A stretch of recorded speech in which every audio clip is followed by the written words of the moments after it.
पुरुषोत्तमं च परमं धामाक्षरं ज्ञानदं वन्दे प्रागजिभक्तमेव मनकं ब्रह्मस्वरूपं मुदा वन्दे यज्ञपुरुषदासचरणं श्रीयोगिराजं तथा वन्दे श्रीप्रमुखं गुणालयगुरुं मोक्षाय भक्त्या सदा गुणातीतोऽक्षरं ब्रह्म भगवान् पुरुषोत्तमः जनो जानन्निदं सत्यं मुच्यते भवबन्धनात् शोभन्ते शुभसाधुशीलसरला निर्वेदपूर्णाखितो शास्त्री श्रीगुरुयोगिनोश्च परमा प्राप्ता भवद्विकृपा धृत्वा धर्मदुरा समुद्रमनसो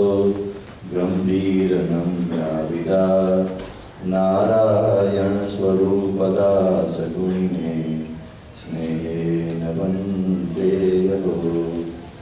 श्री स्वामिनारायण भगवाननी जय, श्री अक्षर पुरुषोत्तम महाराजनी जय, श्री गुणादिदान स्वामी महाराजनी जय, श्री भगत जी महाराजनी जय, श्री शास्त्री जी महाराजनी जय, श्री योगी जी महाराजनी जय, प्रगट गुरु हरि प्रमुख स्वामी महाराजनी जय। पुनर्जन्म एक एवो विषय है कि जे अनुभवमांथी ज पसार थयेलो माणस कही शके। एक माणसे सफरजन खाधु, एनो स्वाद तेने केवो लाग्यो ए हूँ के तमे न कही शकीए। जेणे सफरजन खाधु छे ते ज कही शके के सफरजननो स्वाद खाटो हतो, गळ्यो हतो, मीठो हतो, जे हतो ते। परंतु पुनर्जन्मनी बाबतमां आ उदाहरण थोड़ું ઓછું લાગુ પડે છે, એટલા માટે કે અનુભવ કર્યા પછી પણ માણસ કહી શકતો નથી કે પુનર્જન્મ છે। ખરેખર વિધિની વિચિત્રતા છે। જે અનુભવ આપણે અનેક વખત કર્યો છે અને સાબિત કરવા બેસવાનું એ જરા વધારે વક્રોક્તિ જેવું લાગે છે। એક કથાકાર પુનર્જન્મ પર બહુ સરસ વાત કરી રહ્યા હતા અને કથાકારે એમ કહ્યું કે આપણે 84 લાખ જન્મમાંથી પસાર થઈને માણસના દેહમાં આવ્યા છીએ। પહેલા કૂતરાના, ગધેડાના બધા જન્મ આપણે લઈ લીધા છે। એક શ્રોતાએ ઊભા થઈને પૂછ્યું કે મહારાજ, અત્યારે તો મને માણસનો જન્મ છે, પણ મને ગધેડાનો જન્મ ક્યારે મળશે?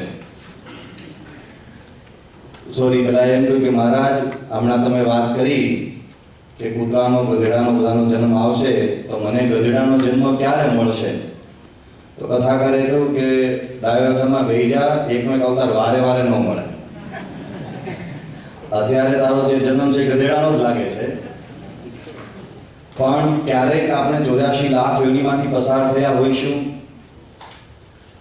કેટલી વખત આપણે માનવ જન્મ પણ ધારણ કર્યા હશે। ભગવાન સ્વામિનારાયણે ગરડા પ્રથમના 21મા વચનામૃતમાં કહ્યું છે તેમ કે આપણે અનેક જન્મ ધારણ કર્યા છે। એમને તો શબ્દ જરા બહુ સ્ટ્રોંગ વાપર્યા છે। આ જગતમાં જેટલી કૂતરીઓ, મીંદડીઓ, બિલાડીઓ જે કાંઈ છે તે બધાના પેટે આપણે જન્મ ધર્યા છે। આ જગતમાં જેટલી સ્ત્રી માત્ર છે તેના પેટે આપણે જન્મ ધર્યા છે। કાગ કવિએ એક કીર્તનમાં સ્વામિનારાયણ ભગવાનના શબ્દોને જરા જુદી રીતે લખ્યું ને એમ કહ્યું કે દરિયા જેટલું दूध પીધું માતાજીને પેટજી। એક માણસ પોતાના એક જન્મ દરમિયાન માતાનું दूध પી પીને કેટલું પીવે, પણ એનો સરવાળો કેવી રીતે કરો, કેટલા જન્મ ધારણ કર્યા છે, તો માતાનું કેટલું दूध પી ગયો છે માણસ કે જેની ઉપમા આપવા માટે માત્ર દરિયો સિવાય બીજો કોઈ ઉપમા જળતી નથી। અને એમાં પણ અમારા એક સંતે ચિંતનને મનન આપ્યું તેમાં પણ કે માત્ર મેમલ જ દૂધ પીવે છે અને દૂધ કાઢે છે, પણ સસ્તન પ્રાણીઓ સિવાય દૂધ પીવાની પરંપરા નથી, અથવા છે તો બહુ નહીવત છે. તો માત્ર સસ્તન પ્રાણીઓમાં આપણે જન્મ ધર્યા એ કેટલું વિરાટ હશે, એની સંખ્યા પણ કેટલી મોટી હશે. તો પુનર્જન્મ એક જોવા જાઓ, એક દ્રષ્ટિએ જોવા જાઓ તો એક બહુ જ ગહન પણ એક વિષય છે. પુનર્જન્મ એક બહુ જટિલ વિષય પણ છે. જટિલ બે કારણોસર છે. એક તો જે છે તે નજરે જોઈ શકાતું નથી, અને બીજું અનુભવેલું યાદ કરી શકાતું નથી. હવે શું કરવાનું? કોઈ ત્રીજી વ્યક્તિ પર આધાર રાખવો પડે.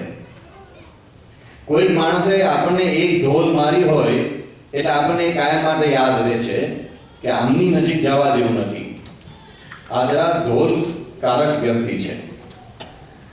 એક વખત આપણે અનુભવ કર્યો, જિંદગીભર આપણે તેનાથી દૂર રહીએ છીએ અથવા તો સાવચેતી તેનાથી ચાલીએ છીએ.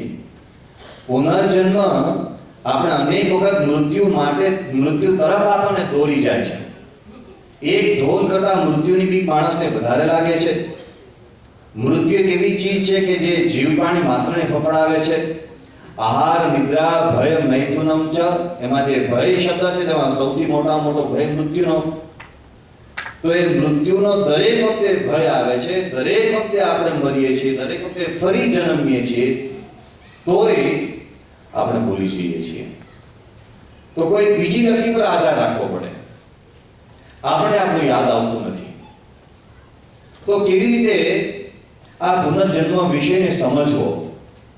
આપણે તો ભારતમાં જન્મ્યા છીએ, અને ભારતની ધરતી પર જન્મેલો કોઈ નાનો છોકરો પણ તમને સહેજે બોધ આપી શકે કે આપણે 84 લાખ જન્મ ધારણ કર્યા છે.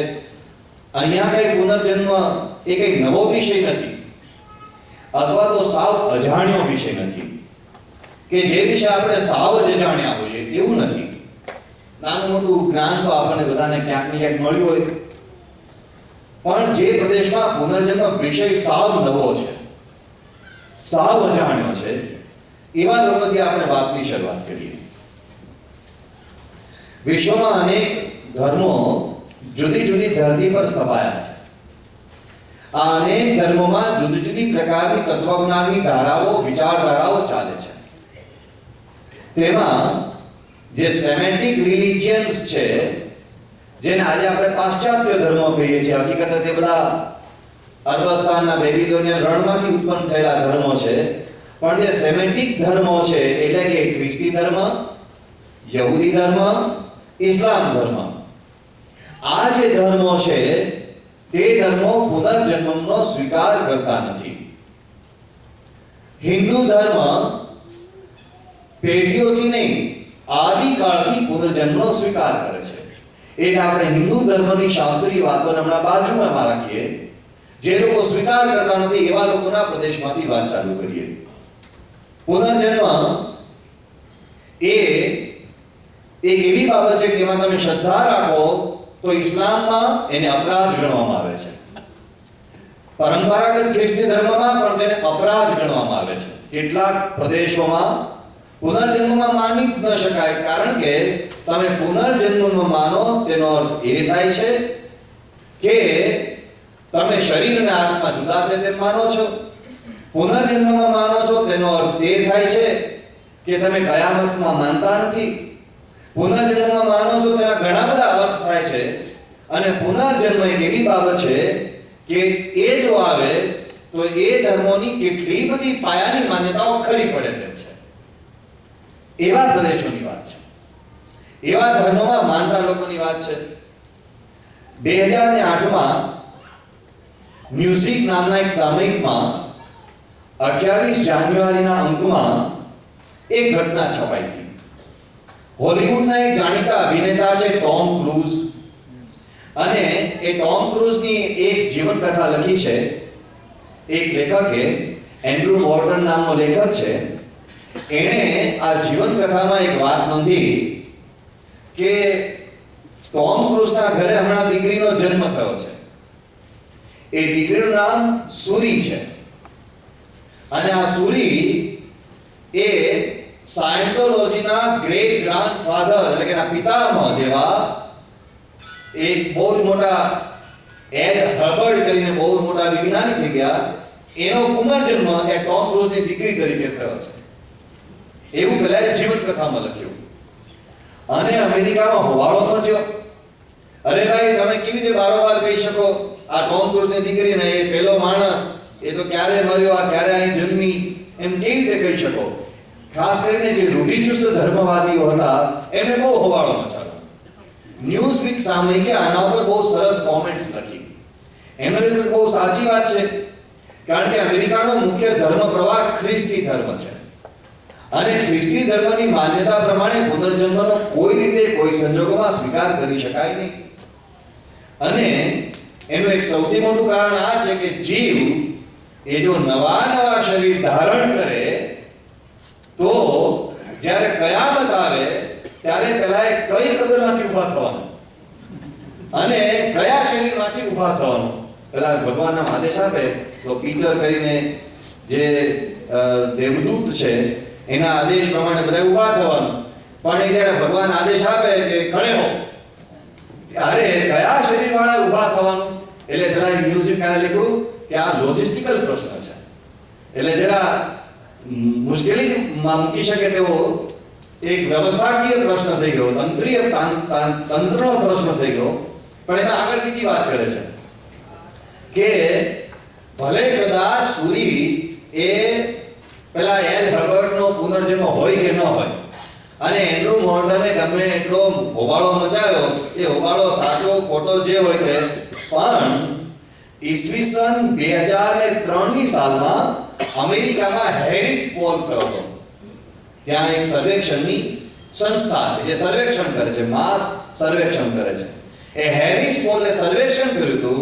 એમાં એણે એમ નોંધ્યું કે અમેરિકામાં તમે આટલો બધો હોબાળો ન મચાવો કારણ કે 25 વર્ષથી 29 વર્ષની ઉંમરના અમેરિકનોમાંથી 40% લોકો માને છે કે આપણે પુનર્જન્મમાં શ્રદ્ધા ધરાવીએ છીએ. 25 થી 29 વર્ષની ઉંમરના લોકો એટલે એકદમ યંગ ક્લીન એજ્યુકેટેડ માસ એમ સ્વીકારે છે. અને આગળ કહ્યું કે ઈસવીસન 2004માં ગેલપ પોલ થયેલો અને ગેલપ પોલે નોંધ્યું 72 મિલિયન લોકો 72 મિલિયન લોકો એમ માને છે પુનર્જન્મ છે. અમેરિકાનો મુખ્ય ધર્મ ખ્રિસ્તી અને ખ્રિસ્તી ધર્મ પ્રવાહમાં આટલી મોટી વસ્તી ખ્રિસ્તી ધર્મ પરંપરાથી વિરુદ્ધ માન્યતામાં શ્રદ્ધા રાખે એનાથી કેટલા લોકોના અંતર હલી ગયા. આગળ કહ્યું 25% વસ્તીએ સ્વીકાર કર્યો અને છેલ્લે બહુ સરસ કોમેન્ટ લખી હતી. કોઈ પ્રકારની લાલચ વિના, કોઈ પ્રકારના દબાણ વિના, કોઈ પ્રકારની બળજબરી વિના હિન્દુ ધર્મનો પુનર્જન્મનો સિદ્ધાંત અમેરિકાના ખ્રિસ્તીઓમાં આટલી બધી હદે વિકસી રહ્યો છે, સ્વીકારાઈ રહ્યો છે એ ચિંતાજનક નથી? ચિંતાજનક જ છે આપણા માટે નહીં. એ લોકો એટલી હદ સુધી કે આગળ લખ્યું છે એમાં એક સુંદર એક ઉદાહરણ પણ આપ્યું છે કે ઇંગ્લેન્ડમાં ફૂટબોલ ટીમ છે. એ ફૂટબોલ ટીમના એક બહુ જૂના ખેલાડી અને પાછળથી તેના મેનેજર થયા હતા એ ગ્લેન હોડલ કરીને બહુ જાણીતા એના ખેલાડી. એ ગ્લેન હોડલે એક દિવસ ધ ટાઈમ્સ નામના ઇંગ્લેન્ડના સામયિકને એક ઇન્ટરવ્યુ આપ્યો અને આ ઇન્ટરવ્યુમાં આ ગ્લેન હોડલે કુકર મૂક્યું એ લોકોના શબ્દોમાં. કેમ કુકર મૂક્યું એટલે કે બાફ્યું. શું કર્યું તો ભાઈ બોલ્યા કે જે બાળકો આપણા દેશમાં કે દુનિયામાં હાથ પગ વિનાના જન્મે છે, ખોડખાપણ વાળા જન્મે છે, એ બધા કોણ છે? એ બધા પૂર્વજન્મના પાપ કર્યા છે એટલે આ જન્મમાં સજા ભોગે છે, માટે બહુ ચિંતા કરવી નહીં. આવું તેમણે સ્ટેટમેન્ટ આપ્યું. હવે કોઈ ઇંગ્લેન્ડમાં આવું સ્ટેટમેન્ટ આપે અને આવી પદ પ્રતિષ્ઠિત વ્યક્તિ આવું સ્ટેટમેન્ટ આપે એટલે હોબાળો થાય. એટલી હદ સુધી હોબાળો મચ્યો કે આર્ચ બિશપ ઓફ કેન્ટરબરીએ જંપલાવવું પડ્યું, ઇંગ્લેન્ડના વડાપ્રધાને જંપલાવવું પડ્યું, ઇંગ્લેન્ડના સ્પોર્ટ્સ મંત્રીએ જંપલાવવું પડ્યું. એને કીધું તું આ કોઈ પણ હિસાબે આ તારું વિધાન પાછું ખેંચી લે. તું જે બોલ્યો છે રમત રમતમાં બોલ્યો છે તેમ કહી દે. તો કે ના હું સાચું જ બોલ્યો છું અને આમ જ છે. કેટલી હદ સુધી દબાણ આવ્યું કે ફૂટબોલ ટીમનો આટલો મોટો મેનેજર એને રાજીનામું આપવું પડ્યું. રાજીનામું આપી દે કે રાજીનામું આપી દઈશ પણ માન્યતામાં કંઈ ફરક નહીં પડે. તો રીઇન્કાર્નેશન, પુનર્જન્મના આવા અસંખ્ય નવા ઉદાહરણો ત્યાંની આધુનિક પેઢી માટે ચોંકાવે તે રીતે વધી રહ્યા છે. ધર્મમાં જે રૂઢિચુસ્ત છે તેમને ચોંકાવે તે રીતે ચારે બાજુ પ્રસરી રહ્યા છે. રીઇન્કાર્નેશન શબ્દ, પુનર્જન્મનું ભાષાંતર જેને આપણે કહી શકાય, એ રીઇન્કાર્નેશન શબ્દ હવે બહુ સહજતાથી એડવર્ટાઇઝમેન્ટ વાળા વાપરવા માંડ્યા. જેગુઆર ગાડી જે આજકાલ ભારતીય માલિકે ખરીદી છે, એ જેગુઆર ગાડી એ હમણાં જ્યારે ભારતમાં માલિકીમાં વેચાય તે પહેલા એ લોકો એની એડ એક બહાર પાડી દીધી. એ એડ આખી દુનિયામાં ટાઈમ, નેશનલ જ્યોગ્રાફિક, ન્યૂઝવીક આવા દુનિયાના લબ્ધ પ્રતિષ્ઠિત સામયિકો અને છાપાઓમાં આપી, ટેલિવિઝનમાં પણ આપી, મોટા હોર્ડિંગ્સ પણ માર્યા અને એમાં એ લોકોએ બહુ જ મોટા અક્ષરે લખ્યું હતું રીઇન્કાર્નેશન ઓફ જેગુઆર. જેગુઆરનો પુનર્જન્મ. હવે પુનર્જન્મ શબ્દ લોકો આટલી દ્રષ્ટિએ સ્વીકાર માંડ્યા, એ કેટલાકને ગમતું નહોતું. પુનર્જન્મ ઉપર હોલિવૂડમાં કેટલી ફિલ્મો બહાર પડી ગઈ અને એમાં પુનર્જન્મની થીમ આવવા લાગી. તો આના કારણે લોકોમાં જરા અસંતોષ તો ફેલાયો. એક બહુ જ મોટા ખ્રિસ્તી પાદરી, ગુજરાતમાં ધર્મ વટાળ પ્રવૃત્તિનું ખૂબ મોટા પાયે સૂત્ર સંભાળી રહ્યા છે તેવા પાદરી એક દિવસ શાહીબાગ મંદિરે દર્શન આવ્યા, મળવા માટે. દર્શન કરતા વધારે સારો શબ્દ મળવા ગયા. અને એમણે સવાલ કર્યો કે આ તમારા તત્વજ્ઞાનનું શું છે, કંઈક સમજાવો. સમજતા સંતોએ સવાલ કર્યો કે આજે કબ્રસ્તાનમાં જે માણસને દાટવામાં આવે છે તો તેનો અર્થ તો તેમ થાય છે કે તમે કયામતમાં માનો છો અને ફરીથી ગમે ત્યારે ઊભું થશે. પણ ન્યુયોર્કમાં રસ્તા પોળા કર્યા અને ન્યુયોર્કમાં રસ્તા પોળા કર્યા ત્યારે કબરો કેટલી ઉડાડી મારવામાં આવી અને જે એના ઉપર રોલર ફેરી દેવામાં આવ્યા કે એના ઉપર બુલડોઝર ફરી ગયા અને એનું હાડક્યું જે કહે છે કે જડતું નથી. હવે કોની ખબર હતી એ પણ કોઈને ખબર નથી. વાત બહુ જૂની થઈ ગઈ, 200-250 વર્ષ જૂની ખબર. અત્યારે કોણ ખબર સુભા રહ્યું હોય, એટલે એ બધું જતું રહ્યું. પણ એક પ્રશ્ન એ છે કે જ્યારે કયામતનો દિવસ આવશે ત્યારે પેલા બધા ક્યાં ઊભા થશે? મૂળ શરીર તો છે નહીં. એટલે એમણે એક અદ્ભુત વાત કરી. એમણે કહ્યું કે એ બધું છે ને ખબર નહીં કંઈક અલૌકિક બધું ભગવાનનું કામ છે, તો ગમે ત્યાંથી ચપટીમાંથી બધું ભગવાન ઊભું કરશે. ચાલો એનો આપણને વાંધો નથી. પણ એમણે વાત કરી કે હવે અમે પુનર્જન્મમાં માનતા થઈ ગયા છે. મને આશ્ચર્ય થયું કે તમે કેમ આવી રીતે બોલો છો? તો ચુસ્ત કેથોલિક પાદરી. તો એમણે કહ્યું કે સેલવાસ બાજુ અમારે ત્યાં હવે અગ્નિ સંસ્કારની છૂટ આપવામાં આવી છે. અરે બધું અગ્નિ સંસ્કાર તો રાત થઈ ગઈ અને રાત થઈ ગયો પછી પેલો કયામત દિવસે બેઠો ન થાય. એ કે બધું પોપ જાણે. પણ એટલી વાત બાકી છે કે આવું બધું અમને છૂટ આપવામાં આવી છે. કોઈ માણસને ધર્મ અંગીકાર કરવો હોય તો ભલે માનતો પુનર્જન્મ, અમને કઈ વાંધો નથી. ભારતમાં કન્ફ્યુઝન ચાલી રહ્યું છે. આ કન્ફ્યુઝનની પાછળ કારણ શું છે? એની પાછળનું કારણ વિજ્ઞાન પણ છે. હિન્દુ ધર્મની આ પાયાની માન્યતા એ આટલી બધી ઝડપથી પશ્ચિમના જગતમાં સ્વીકારવા લાગી છે. ભાઈ તમને આશ્ચર્ય થશે, મિલિયન્સ ઓફ પીપલ, કરોડોની સંખ્યામાં યોગાભ્યાસ કરે છે. કરોડોની સંખ્યામાં ભગવાન સાકાર છે તેવી માન્યતા ધરાવતા થાય છે. કરોડોની સંખ્યામાં લોકો ભગવાન આપણને પુનર્જન્મ આપે છે તે બાબતમાં માનતા થઈ ગયા છે. આવી કેટલીક બાબતોની પાછળ વિજ્ઞાન ક્યાં છે, કેવી રીતે વિજ્ઞાનનો પણ તેમાં રોલ છે, થોડીક તે વાતો પર જવું છે. એ નાસ્તિક પ્રજા કે કદાચ બધા સાવ નાસ્તિક નહીં પણ તોય આપણી બાબતમાં તે આસ્તિક નહીં તેવા લોકો તેમને પણ વિચારતા કરી મૂક્યા તેવા કેટલાક પ્રસંગો બન્યા. ઈસવીસન 1960માં યુનિવર્સિટી ઓફ વર્જિનિયામાં મનોવિજ્ઞાન અને પરામનોવિજ્ઞાનના એક પ્રોફેસર અને head of the department doctor Ian Stevenson એક બાબતમાં ઊંડા ઉતરવા લાગ્યા. એમાં થયું એવું કે એક વખત એની જાણમાં આવ્યું કે બંગાળમાં એક શાંતિ દેવી નામની કન્યા છે, એ 4 વર્ષની ઉંમરે એના પૂર્વજન્મની વાતો કરી રહી છે. આ માણસ સાયકોલોજી ને પેરાસાયકોલોજીના માણસ, એટલે એને એમ થયું કે આમાં આપણે તપાસ કરવી જોઈએ.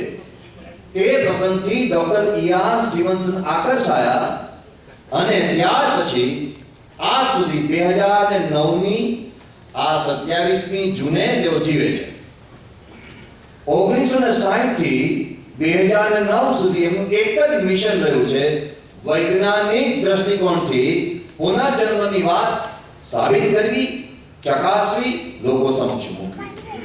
40 વર્ષથી આ માણસ મંડ્યો છે અને એણે અત્યાર સુધીમાં 3000 કિસ્સાઓ વિશ્વભરમાં એકત્રિત કર્યા અને જ્યાં પણ પુનર્જન્મની વાત જાણવા મળે ત્યાં પોતાના ખર્ચે જાય, એના ઉપર સાયન્ટિફિક મેથોડોલોજીથી રિસર્ચ કરે. એણે એના ઉપર ખૂબ રિસર્ચ પેપર્સ રજૂ કર્યા. એમણે એવા અદ્ભુત રિસર્ચ પેપર્સ રજૂ કર્યા કે જેને કોઈ ચેલેન્જ કરી શકે. એમાં એમણે એક રિસર્ચ પેપર રજૂ કર્યું, 20 સજેસ્ટિવ કેસીસ ઓફ રીઇન્કાર્નેશન. 3000 કિસ્સાઓમાંથી એણે 20 કિસ્સાઓ બહાર કાઢ્યા. એમણે કહ્યું હું કેવી રીતે પુનર્જન્મના કિસ્સાને ચકાસું છું. એ વાત કરું તે પહેલા થોડી હું આડ વાત લઈ લઉં.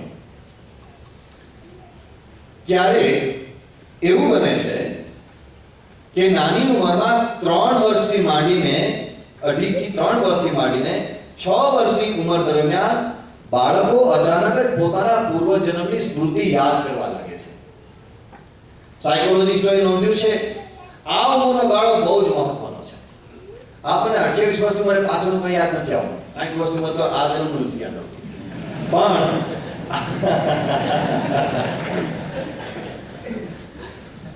3 વર્ષની ઉંમર મારી 60 વર્ષની ઉંમરની થાય તે પહેલા હું પ્રિડિક્ટ કરું છું. 3 વર્ષની ઉંમરથી માંડીને 6 વર્ષની ઉંમર દરમિયાન આવા કિસ્સાઓ ખૂબ મોટી માત્રામાં બને છે. હમણાં પાલડીમાં રહેતા અમદાવાદના આપણા એક સત્સંગી જવાહરભાઈ પટેલ જેનું નામ, એનો દીકરો પરાગ, એક દિવસ પરાગ દોડતો મંદિરે સાંજે સંધ્યા સમયે આવ્યો. એમણે કહ્યું કે મારી દીકરીને ભૂત વળગ્યું છે. કેવડી દીકરી છે? 2.5 વર્ષની થઈ છે. 2.5 વર્ષની દીકરીમાં ભૂતને શું ઇન્ટરેસ્ટ પડે? એટલે મેં સવાલ કર્યો કે ભૂતને 2.5 વર્ષની દીકરીમાં શું રસ જાગે? કોઈ તારા જેવો મોટો ભડવાદર હોય તો કઈ ઇન્ટરેસ્ટ પણ જાગે, આમાં શું કામ આવે? એને કહ્યું કઈ ખબર નથી પણ ભૂત વળગી વાત બાકી છે. તો મેં કીધું કેમ, તને એવું લાગે છે ભૂત વળગ્યું છે? તો એણે વાતની શરૂઆત કરી. એણે કહ્યું કે અમારા ઘરમાં નાનું એવું ઘર મંદિર છે. ઘર મંદિરમાં દરરોજ મારી દીકરી સવારે અમારી આરતી થાય ત્યારે સૌથી પહેલા પહોંચી જાય, જાતે દીવો શોધે વગેરે બધું કરે. એ દરરોજ પોતે ધૂન આરતી થાળ બોલે, સ્વામીને ધૂન બોલ્યા કરે. પણ 2 દિવસ પહેલા એવું બન્યું, એણે એ ઘર મંદિરમાં આવવાનો ઇનકાર કરી દીધો. અમે ઢસડીને જઈએ તો બૂમાબૂમ કરે, ચીસાચીસ કરે, રડવા માંડે. એટલું જ નહીં, એ એવા અવાજ કાઢવા માંડી, એવું બોલવા માંડી કે જે અમને કઈ સમજાતું નથી, ખબર નહીં કઈ ભાષા બોલે છે. એટલું જ નહીં, એ કઈ જુદા જુદા નામ ખામ બોલે છે, અમે કોઈ ઓળખતા જ નથી. એટલું જ નહીં, એ કેટલીક વસ્તુ ખાવાની માંગે છે જે અમારી 7 પેઢીમાં કોઈ ખાતું નથી. એવી આઈટમો ખાવા માંગે છે જે અભક્ષ્ય આહાર કહેવાય તેવું બોલે છે. સંતોએ કહ્યું કે બહુ મૂંઝાવાની જરૂર નથી, ભૂત નથી, આ પૂર્વજન્મ યાદ આવ્યો લાગે છે. કેમ? આ ઇવાન સ્ટીવન્સન તેના પુરાવાઓ આપે છે. હા, સાચી વાત છે. 3 વર્ષથી 2.5-3 વર્ષની આસપાસથી માંડીને ક્યારેક બાળકો બોલે છે, આપણે તેને ગાંડું ગણીએ છીએ, આપણે ક્યારેક તેને હસી કાઢીએ છીએ. પણ એવું નથી હોતું. ઇવાન સ્ટીવન્સને ધ્યાન દોર્યું લોકોનું, તમારા ઘરમાં આવી ઘટના બને અમને જણાવજો, અમારે તેના ઉપર સ્ટડી કરવો છે. અને એ માણસ ત્યાં ગયો, એને કેવી રીતે મેથોડોલોજી અપનાવી? પહેલા તો એ ઘણી વખત મા-બાપ પ્રસિદ્ધિના ગાંડપણને કારણે છોકરાને ખોટું ચડાવે કે કુમારો જન્મ ગરડા થયો. આવું બને. આવા કિસ્સાઓ તમને પકડી પાડે. ઘણી જગ્યાએ આવું બન્યું. ઘણી જગ્યાએ પૈસાની લાલચથી લોકો બોલે, એમ કે હું બિલ ક્લિન્ટનના ઘરે દીકરો હતો, તો બિલ ગેટ્સના ઘરે દીકરો તો બોલે તો પેલો સ્વીકારે તો મજા પડી જાય. ગરીબીને કારણે મા બાપ પોતાના છોકરાને ચડાવતા હોય એવા કિસ્સાઓ પણ તેમણે જોયા.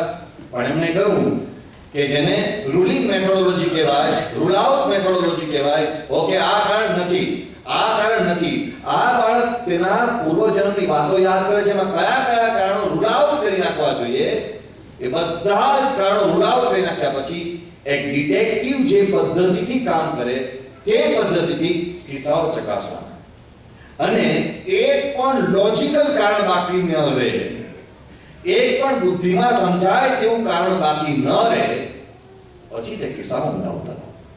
એ જ્યાં કે મારો જન્મ ફલાણી જગ્યાએ હતો તો ત્યાં ઉતરવાનું. આવી રીતે એમણે જે કિસ્સાઓ નોંધ્યા એની તેઓ અદ્ભુત વાત કરે છે.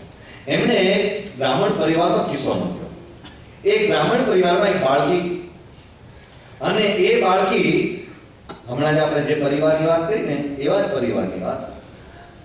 એ બાળકી કોઈ દિવસ આ બ્રાહ્મણ પરિવારમાં કેવું વર્તન કરવા લાગી. કેવું વર્તન? દાખલા તરીકે એ બાળકી ડુક્કરનું માંસ ખાવા માંગવા. હવે આ લોકો બ્રાહ્મણ, અરે ભાઈ આજન્મ શુદ્ધ બ્રાહ્મણ, કોઈ દિવસ ડુક્કરનું માંસ સ્વપ્નમાંય કલ્પ્યું હોય ઘરમાં, અને આ બાળકી કે મારે ડુક્કરનું માંસ ખાવા જોઈએ છે. આ લોકો બધા મૂંઝાયા. પછી કહેવા માંડી કે મારો જન્મ ફલાણી જગ્યાએ થયો હતો, મારો જન્મ આ રીતે થયો હતો, હું આમ કરતી હતી તેમ કરતી હતી. તો આ કોઈ માને નહીં. માત્ર 3 વર્ષની બાળકી. અને પછી વધારે ઊંડા ઉતર્યા તો બાળકને નવું વર્તન જોવા મળ્યું. શું ખબર છે? ઘરમાં બધાના મળ સાફ કરવા જાય, સંડાસમાં મળ સાફ કરવા સ્વેચ્છાએ. નાના બાળકો જે બહાર છી કરતા હોય ત્યાં જાય અને મળ સાફ કરવા જાય. તપાસ કરી ઇવાન સ્ટીવન્સનના ઊંડા ઉતર્યા, એને ખબર પડી આ બાળકીનો પૂર્વજન્મ એક હરિજન સફાઈ કામદાર તરીકે હતો. આ જન્મે તેની ટેવો ભેગી આવી, અને એ ભાઈ જે છોકરી જેટલું બોલતી હતી એ બધું જ સત્ય નીકળ્યું. ઇવાન સ્ટીવન્સને કહ્યું કે આવા અનેક કિસ્સાઓ મેં તપાસ્યા, અને અનેક કિસ્સાઓ તપાસ્યા પછી એમ લાગ્યું કે આ કિસ્સાનો જવાબ અથવા આ કિસ્સાનું કારણ પુનર્જન્મ છે એમ મારે નથી કહેવું. એમ કેવું છે આવા કિસ્સાઓનું વૈજ્ઞાનિક દ્રષ્ટિએ એક અને એક માત્ર અને તે સર્વશ્રેષ્ઠ કારણ છે પુનર્જન્મ. આ સિવાય કોઈ દિવસ આવું શક્ય જ બને. સ્વર્ણલતા તિવારીનો અમને કિસ્સો નોંધ્યો છે. એ તો ભારત નેપાળની બોર્ડર ઉપર હતી. આજે સ્વર્ણલતા ભોપાલ યુનિવર્સિટીમાં એક પ્રોફેસરિકા છે, અને એ સ્વર્ણલતા તિવારીનો કિસ્સો 3 વર્ષની ઉંમરે એને એનું ગામ, એ ગામનો એક સગોવાલો ઓળખી બતાવ્યો. ઇવાન સ્ટીવન્સન બેગડી ચોંકી ગયા. આટલા પુરાવા સાથે કોઈ પોતાના પૂર્વજન્મની વાત કરી શકે આટલી નાની ઉંમરે? એમણે આને ટોમ શોર્ડર નામના એક બીજા સંશોધકે બીજું એક પુસ્તક લખ્યું, 20 suggestive cases of reincarnation લખ્યું. બીજું પુસ્તક લખ્યું, ઓલ્ડ સોલ્સ, જૂના આત્માઓ ફરી થયા છે. નવી બોટલ અને જૂનો દારૂ, એમ નવું શરીર, જૂનો આત્મા. ક્યાંકથી ફરતા ફરતા કેવી રીતે આત્મા આવ્યા છે, એ જે આ ઓલ્ડ સોલ્સ પુસ્તક લખ્યું છે એમાંથી લોકોને ત્રીજો ઓપ્શન નીકળ્યો. એ તો બહુ જબરજસ્ત હતો, બાયોલોજી એન્ડ રીઇન્કાર્નેશન. અને બીજો એમાંથી એ લોકોએ એક રિસર્ચ પેપર રજૂ કર્યું, વેર બાયોલોજી એન્ડ રીઇન્કાર્નેશન ઇન્ટરસેક્ટ. જે આ બંને એકબીજા સાથે મળે છે, બાયોલોજી અને રીઇન્કાર્નેશન શું કહેવા દેવા, એ પણ બહુ મહત્વનું છે. એમણે 3 ભાગમાં એના પર પુસ્તકો લખ્યા, ગજબના પુસ્તકો લખ્યા. નાસ્તિકમાં નાસ્તિક માણસને માનવાની ફરજ પડે એટલા ચોકસાઈપૂર્વક, આ તો વિજ્ઞાનીઓ છે, ચોકસાઈપૂર્વક પુરાવા રજૂ કર્યા છે. એમાં એક મહત્વનો મુદ્દો તેમણે નોંધ્યો કે બાળકને ખોડ કાપડ જન્મજાત હોય છે, જેને બર્થ માર્ક્સ કહેવાય. બાળકને જન્મજાત ખોડ કાપડ હોય, કેટલાકને અહીંયા ચિહ્ન હોય, કેટલાકને અહીંયા ચિહ્ન હોય, બીજે પણ શરીરમાં ક્યાંક હોય. તો એવા ચિહ્નો, અને એને બાયોલોજીકલ માર્ક્સ કહેવાય, એવા ચિહ્નો અને એના પૂર્વજન્મને ક્યાંય લેવા દેવા છે? કેવી રીતે ચેક કરવું? જે બાળકો 3 વર્ષથી 6 વર્ષની ઉંમરે પોતાના પૂર્વજન્મની વાતો કરવા લાગતા એને તેઓ મળે ત્યારે પહેલા પેલું ચેક કરે. કોઈ જગ્યાએ બર્થ માર્ક્સ છે, એટલે કોઈ જન્મજાત ખોડખાપણ જન્મજાત કઈ ચિહ્નો છે, અને એમાં એ ચોંકી ગયા. ગજબના ચિહ્નો મળ્યા. એક બાળક એને પોતાના પૂર્વજન્મની વાતો કરવા માંડી, અને પૂર્વજન્મની વાતો કરતા કરતા તેણે એમ કહ્યું કે મારું પૂર્વજન્મનું મૃત્યુ ખૂન થવાથી થયું હતું. મને ગોળી મારી હતી એક જણાએ. એનું નામ પણ દીધું અને કેવી રીતે ગોળી મારી બધું કીધું. એણે કહ્યું કે મને અહીંયા ગોળી મારી હતી. એ જ્યાં આંગળી કરે ત્યાં જ પેલો દાગ હતો, બર્થ માર્ક્સ હતો. આ લોકો ઊંડા ઉતર્યા અને એ લોકોએ એ જે પૂર્વજન્મની જે માહિતી આપતા હતા ત્યાં ગયા અને ત્યાં જઈને પૂછ્યું કે ભાઈ તમારે ત્યાં આવી વ્યક્તિનું મૃત્યુ થયું હતું, એના કોઈ પોસ્ટમોર્ટમના રિપોર્ટ્સ છે? પેલા છે. પોસ્ટમોર્ટમના રિપોર્ટ્સમાં તપાસ્યું, કારણ કે ગોળી વાગવાથી ખૂન થયું હોય તો પોસ્ટમોર્ટમ થયું હોય. પોસ્ટમોર્ટમના રિપોર્ટમાં તપાસ્યું તો બરાબર નીકળ્યું, લમણામાં અહીંયા ગોળી વાગી હતી. હવે આ તો બરાબર છે, બધી શાંતિની વાત કરતા હતા, વાંચતા હતા. એમાં એક બાબત એવી બની, એ લોકોએ જોયું કે આને જે પોસ્ટમોર્ટમના રિપોર્ટમાં અહીંયા ગોળી વાગી છે એવું લખ્યું છે, તો રિપોર્ટ ફેરવતા ફેરવતા જોયું કે એ ગોળી અહીંથી ગઈ, પછી જમણા કાનની અહીંથી ગઈ, જમણા કાનની બૂટની પાછળથી ગોળી નીકળી હતી. છોકરાને તો અહીંયા જ ચિહ્ન છે, પાછળ હશે કે નહીં હોય. એટલે ફરી પાછા એ બાળકના ઘરે ગયા અને બાળકના ઘરે ગયા જ્યાં આ કાન આમ કરીને જોયું ત્યારે બધાના મોઢામાંથી આ અવાજ નીકળી ગયો. લખ્યું છે કે મારા મોઢામાંથી આ અવાજ નીકળ્યો, કારણ કે અહીંથી ગોળી વાગ્યા પછી જે જગ્યાએથી પોસ્ટમોર્ટમ આગલા જન્મના પોસ્ટમોર્ટમ રિપોર્ટમાં ગોળી ત્યાંથી બહાર નીકળી ત્યાં બતાવી હતી, ત્યાં આટલું નામ ફૂલી ગયેલું ઢીમચું વાગી. એક્ઝેક્ટ, કોઈ ક્યાંય કોઈ ચેલેન્જ કરી શકે નહીં, એટલું પરફેક્ટ એમણે લખ્યું. એક જીમ ટ્યુકર કરીને બીજો સાયન્ટિસ્ટ એમાં પડ્યો, જર્નલ ઓફ સાયન્ટિફિક એક્સપ્લોરેશન, એમાં એણે બહુ જબરદસ્ત આર્ટિકલ લખ્યો. એમાં આ વિજ્ઞાની લખ્યું કે જે મૃત વ્યક્તિઓના પોસ્ટમોર્ટમના રિપોર્ટ્સ અને એના બીજા બધા ડોક્યુમેન્ટ્સ, એક્સરે, એ બધું અમે મેળવ્યું અને એમના બાળકમાં જે નવા જન્મમાં જે એના જન્મજાત ચિહ્નો તેના અમે ટેલી કર્યા. એમણે એક અદ્ભુત આંકડો આપ્યો છે, 88% રિપોર્ટ પરફેક્ટ મળ્યા છે અને 12% એટલે પરફેક્ટ નથી મળ્યા કે એમાં અમને કાં તો પોસ્ટમોર્ટમ રિપોર્ટ્સ નથી મળ્યા અને કાં તો અમને એક્સરે કે જે જરૂરી માહિતી હોય તેમને નથી મળી. પણ 88%માં પરફેક્ટ કન્ફર્મ કરીને સાબિત કરી દીધું કે આ બર્થ માર્ક્સ અને પુનર્જન્મ સાથે જ લેવા દેવા છે. આને કોણ ચેલેન્જ કરી શકે? આને કોણ પડકારી શકે? એવી રીતે એન્થ્રોપોલોજીનો બહુ જ મોટો અમેરિકન વિજ્ઞાની છે એન્ટોનિયા મિલ્સ, એને મને આમાં રસ જાગ્યો. મારે એક વચ્ચે વાત કેવી જોઈએ, અત્યારે બહુ જ વિજ્ઞાનીઓમાં ખામી છે, કારણ કે આમાં યશ મળે છે, આમાં પ્રતિષ્ઠા મળે છે, નવું સંશોધન કર્યાની પ્રતિષ્ઠા મળે છે, એટલે ઘણા બધા લોકો આમાં જોડાય છે. એન્ટોનિયા મિલ્સે પણ આમાં જમતાયું, એણે પણ આવા 210 કેસ કર્યા, નોંધ્યા. આ તો બધું ત્યાં બધું ભારતમાં આવું કોઈ કરતું નહોતું, વિદેશમાં આવું બધું અમેરિકામાં ચાલતું. ભારતમાં બેંગ્લોરમાં national institute of mental health and neuroscience એ નામની આપણી રાષ્ટ્રીય સંસ્થા છે. એ રાષ્ટ્રીય સંસ્થામાં ડોક્ટર સતવંત પશ્રીચા કરીને એક બહેન સાયન્ટિસ્ટ છે. એમણે ઇયાન સ્ટીવન્સન સાથે થોડું કામ કરેલું. પછી એમને લાગ્યું એ પોતે વિજ્ઞાની છે એટલે એમને લાગ્યું ધ્યાન ના આપ્યું.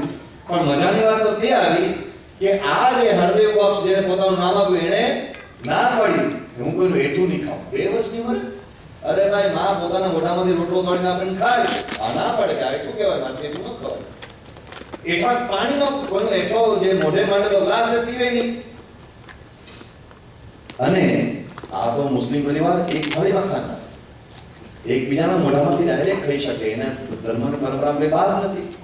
અને આ એટલું ખાવાની 2 વર્ષની મને ના કેમ પાડે છે? માર દોડ તપાસ કરી તો કે નહીં ખાવ એટલે નહીં જ ખાવ. પછી બધાને લાગ્યું આમાં કઈ લોચો તો છે જ. અને પછી એમાં વિજ્ઞાનીઓ ઊંડા ઉતર્યા.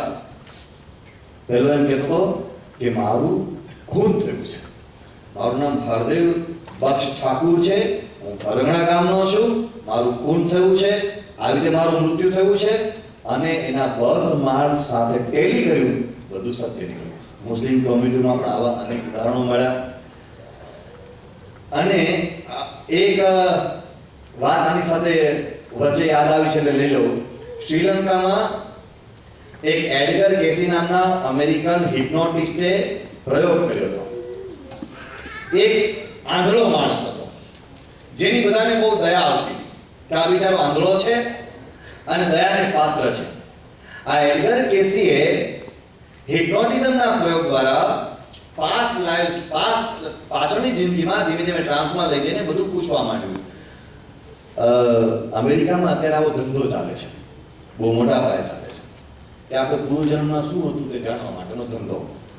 અને એના માટે જે સાયકોલોજિસ્ટો છે, પેરાસાયકોલોજિસ્ટો છે, એ લોકો ક્લિનિક ખોલીને બેઠા છે કે તમને કદાચ જૂના પૂર્વગ્રહને કારણે અત્યારે અશાંતિ રહેતી હોય તો અમારી ક્લિનિકમાં આવો, અમે તમને કહી દઈશું પૂર્વજન્મમાં તમે શું હતા, તો પૂર્વજન્મમાં તમને દુઃખ અત્યારે ભેગા ભેગા રહેતા હોય તો અમે ધીમે ધીમે ઓગાળી દઈશું, મદદ કરશું તમને.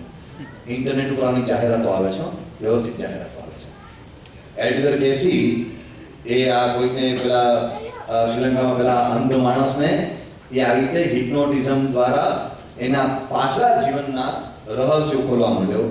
તો એ અંધ કેમ છે તેનો સરવાળો, એનો તાળો મળ્યો.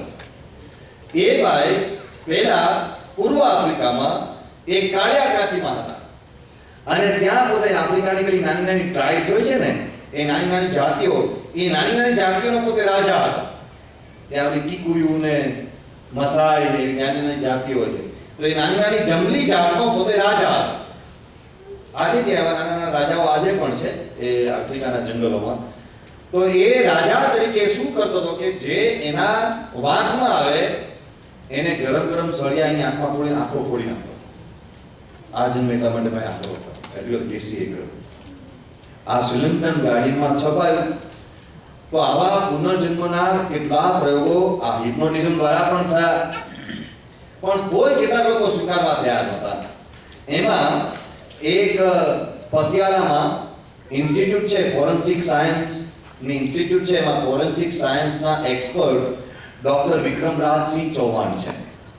આ ડોક્ટર વિક્રમરાજસિંહ ચૌહાણ એમણે 2003માં ઝાંસીમાં એક કોન્ફરન્સ થઈ હતી, national conference on forensic sciences.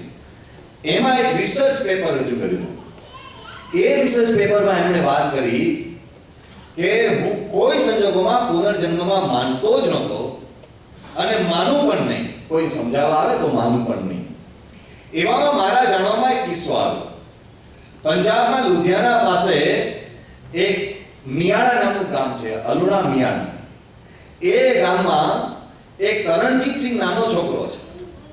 એ કરણજીતસિંહ નામના છોકરાએ એમ જાહેર કર્યું, એમ કહેવા માંડ્યો, પોતે પુનર્જન્મની પૂર્વજન્મની વાતો કરીને કહેવા માંડ્યો કે ભાઈ મારું નામ તો સતનામસિંહ છે.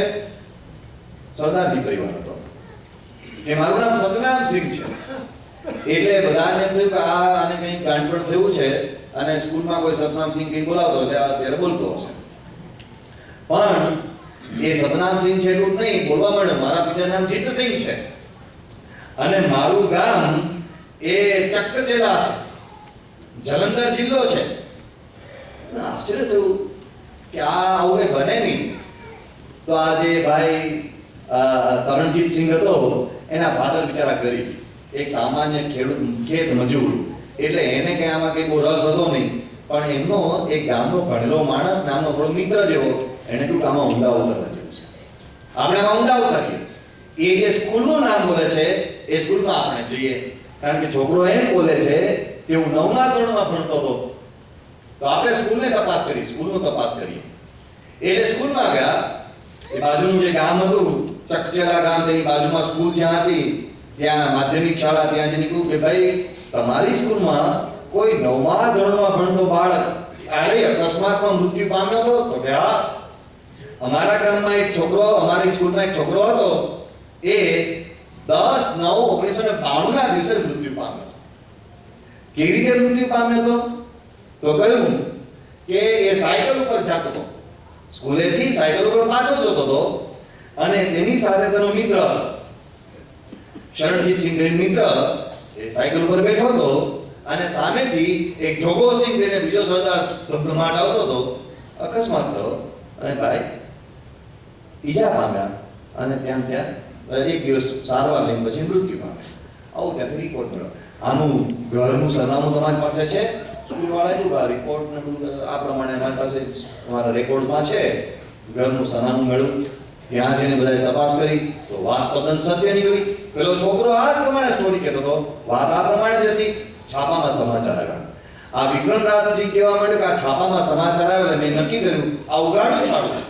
પુનર્જન્મ એટલે ખોટી જ વાત છે, આ ગપ્પા જ છે અને મારે આ 100% ઉગાડવું પાડું છે. એટલે કે છે હું તેમાં ખાબક્યો અને મેં બે પક્ષે પહેલા સ્ટોરી ચકાસી. સ્ટોરી તો મને સરખી જ કહેતા હતા, એમાં કઈ ફરક હતો નહીં. છોકરો જે રીતે પોતાના મૃત્યુની વાત કરતો હતો અને જે રીતે રિપોર્ટ્સમાં લખ્યું તે બધું બરાબર પરફેક્ટ ચાલતું હતું. પણ મને બીજો વિચાર આવ્યો, હવે આપણે આડી રીતે ચકાસીએ. છોકરાને એના પૂર્વના જન્મના ગામના કે એવા ચિહ્નો યાદ છે? એટલે હું તેમાં ઊંડા ઉતર્યો. તો એ આગલા જન્મમાં એનો જ્યાં એનું જે ઘર હતું ત્યાં જઈને વિક્રમરાજસિંહ કે છે હું મળ્યો. એની બહેનને કહ્યું કે તમારી પાસે એનો કોઈ જૂનો ફોટો છે? તો કે આ છે ફોટો જૂનો. બહુ સરસ, એ કાઢો. તો એની બહેનના લગ્ન થયા હતા, એનો ગ્રુપ ફોટો હતો. એ છોકરાને બોલાવ્યો અને ગ્રુપ ફોટો એની બહેને બતાવ્યો કે આ ગ્રુપ ફોટો છે, આમાં તું ક્યાં છે તે ઓળખી બતાવો. સેકન્ડ્સમાં કહી દીધું આ રહ્યો. હવે તો કઈ ચેલેન્જ કરવા જેવું રહ્યું નહીં. તોય આ વિક્રમરાજસિંહને થયું કે હજુ કંઈક તપાસીએ. એટલે ગામમાં તપાસ કરતા ખબર પડી એક દુકાનવાળાએ, નાનું એવું ગામ હતો, એ દુકાનવાળાએ કહ્યું કે એ છોકરો છે ને મારી પાસે કઈ નાનું મોટી વસ્તુ લેવા આવતો અને એક દિવસ તેને મારા 3 રૂપિયા આપવાના બાકી રાખ્યા. પૂછો તો યાદ છે કે નહીં? પૂછ્યું કે તારે આ દુકાનવાળાને ઓળખે છે? છોકરાની હાજરીમાં પહેલા ચર્ચા નહોતી થઈ. છોકરાને પૂછ્યું તો દુકાનવાળા ઓળખે છે? તો આ ઓળખું છું, મારે 2 રૂપિયા આપવાના છે. પેલો કે આ 3 રૂપિયા કે છે અને આ 2 રૂપિયા કે છે. તો દુકાનવાળો કે એની વાત સાચી છે, હું તો એની કસોટી લેવા માટે 3 બોલતો, 2 જ આપવાના. એટલું નહીં, એની નોટ જ્યારે એક્સિડન્ટ થયો ત્યારે એનું દફતર ઢોળાઈ ગયું અને દફતરમાંથી નોટ બહાર પડી ગઈ. એ નોટ લેવા માટે એ ફાફા મારતો હતો, એ પણ આ છોકરાને યાદ. એટલે એને કીધું કે લોહીના ડાઘવાળી મારી નોટ ક્યાં છે ગોતો. અને એ નોટમાં 30 રૂપિયા પડ્યા છે, અંદર પેલું કૂચું હોય ને ભરાવેલું, એમાં 30 રૂપિયા મારા પડ્યા છે, કાઢો. યોગાનુયોગ આ છોકરાની માતાએ પોતાના દીકરાની છેલ્લી સ્મૃતિ તરીકે આ નોટ સાચવી રાખી. એમાંથી 30 રૂપિયા નીકળ્યા. વિક્રમરાજસિંહ કહે છે કે હું નોટ ફેરવતો હતો, મને એમ વિચાર આવ્યો, ઓહ હજુ એક મહત્વનો પ્રસંગ બાકી છે. આના હસ્તાક્ષર છે, એના હેન્ડરાઇટિંગ ચેક કરાવવા. એટલે એણે છોકરાના હેન્ડરાઇટિંગ ચેક કર્યા અને વિક્રમરાજસિંહ કહે છે આખી દુનિયામાં ફોરેન્સિક સાયન્સના સિદ્ધાંત પ્રમાણે કોઈ બે વ્યક્તિના હસ્તાક્ષર ક્યારેય સરખા ન હોય. આના હસ્તાક્ષર સરખા જે નોટમાં હસ્તાક્ષર હતા તે, કારણ કે એમાં શરીર વિજ્ઞાન, મનોવિજ્ઞાન અને ઓપ્ટિક્સ આ 3 વિજ્ઞાનના આધારે હસ્તાક્ષર વિજ્ઞાન એ આખું કેળવાયું છે. એમાં એમનું કંઈ ચાલતું નથી, કોઈ કોપી કરી શકે એવું નહીં. અને એણે આ ફોરેન્સિક સાયન્સીસની કોન્ફરન્સમાં રજૂ કર્યો આ કિસ્સો. ત્યારે વિક્રમરાજસિંહે કહ્યું કે હું નાસ્તિક માણસ, પણ હું એક વાતનો સ્વીકાર કરતો થઈ ગયો કે 100% પુનર્જન્મ છે જ, એને કોઈ ચેલેન્જ કરી શકે તેમ નથી. કેટલા બધા વૈજ્ઞાનિક પુરાવાઓ બ્રિટિશ સાયન્ટિસ્ટો તેમાં પડ્યા, અમેરિકન સાયન્ટિસ્ટો પડ્યા, ઇન્ડિયન સાયન્ટિસ્ટો પડ્યા, કોઈ કેટલાક બાકી હતા. કેટલાકે તો હજુ એક દિશા બાકી છે. કઈ? નિયર ડેથ એક્સપિરિયન્સીસ, મૃત્યુ નજીકના અનુભવો, જેને સંક્ષેપમાં NDE કહે છે. આ NDE એટલે નિયર ડેથ એક્સપિરિયન્સ એટલે એવું કે એક વખત ડોક્ટર ક્લિનિકલી જાહેર કરે કે આ માણસ મરી ગયો છે, પછી પાછો બેઠો થાય. એવા ઘણા કિસ્સાઓ બને છે. અને એ જ્યારે પાછો બેઠો થાય એવા સમાચારમાં વિજ્ઞાનીઓ ત્યાં દોડે, ભાઈ તું આટલા વખત ક્યાં ગયો હતો, આટલા વખતમાં તને શું અનુભવ થયો, એ બધું પૂછે. અને એમાં ડોક્ટર રેમન્ડ મૂડી, જબરજસ્ત મોટું નામ છે. રેમન્ડ મૂડી પછી બીજો જે ડોક્ટર થયો એના PMH હેડક્વાર્ટર ન્યુયોર્કનો સંશોધનકાર છે. અને એણે આ બાબતમાં જંપલાઈ બેઠા માટે કે પોતે 3 વખત મરી ગયો. એને પોતે બુકની શરૂઆત જ એવી કરી છે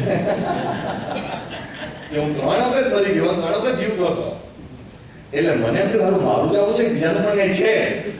એટલે એમાં એ ભાઈ ઊંડા ઉતર્યા અને 1950 થી આ NDE બ્રાન્ચ શરૂ થઈ છે, વિજ્ઞાનની એક શાખા તરીકે ચાલે છે.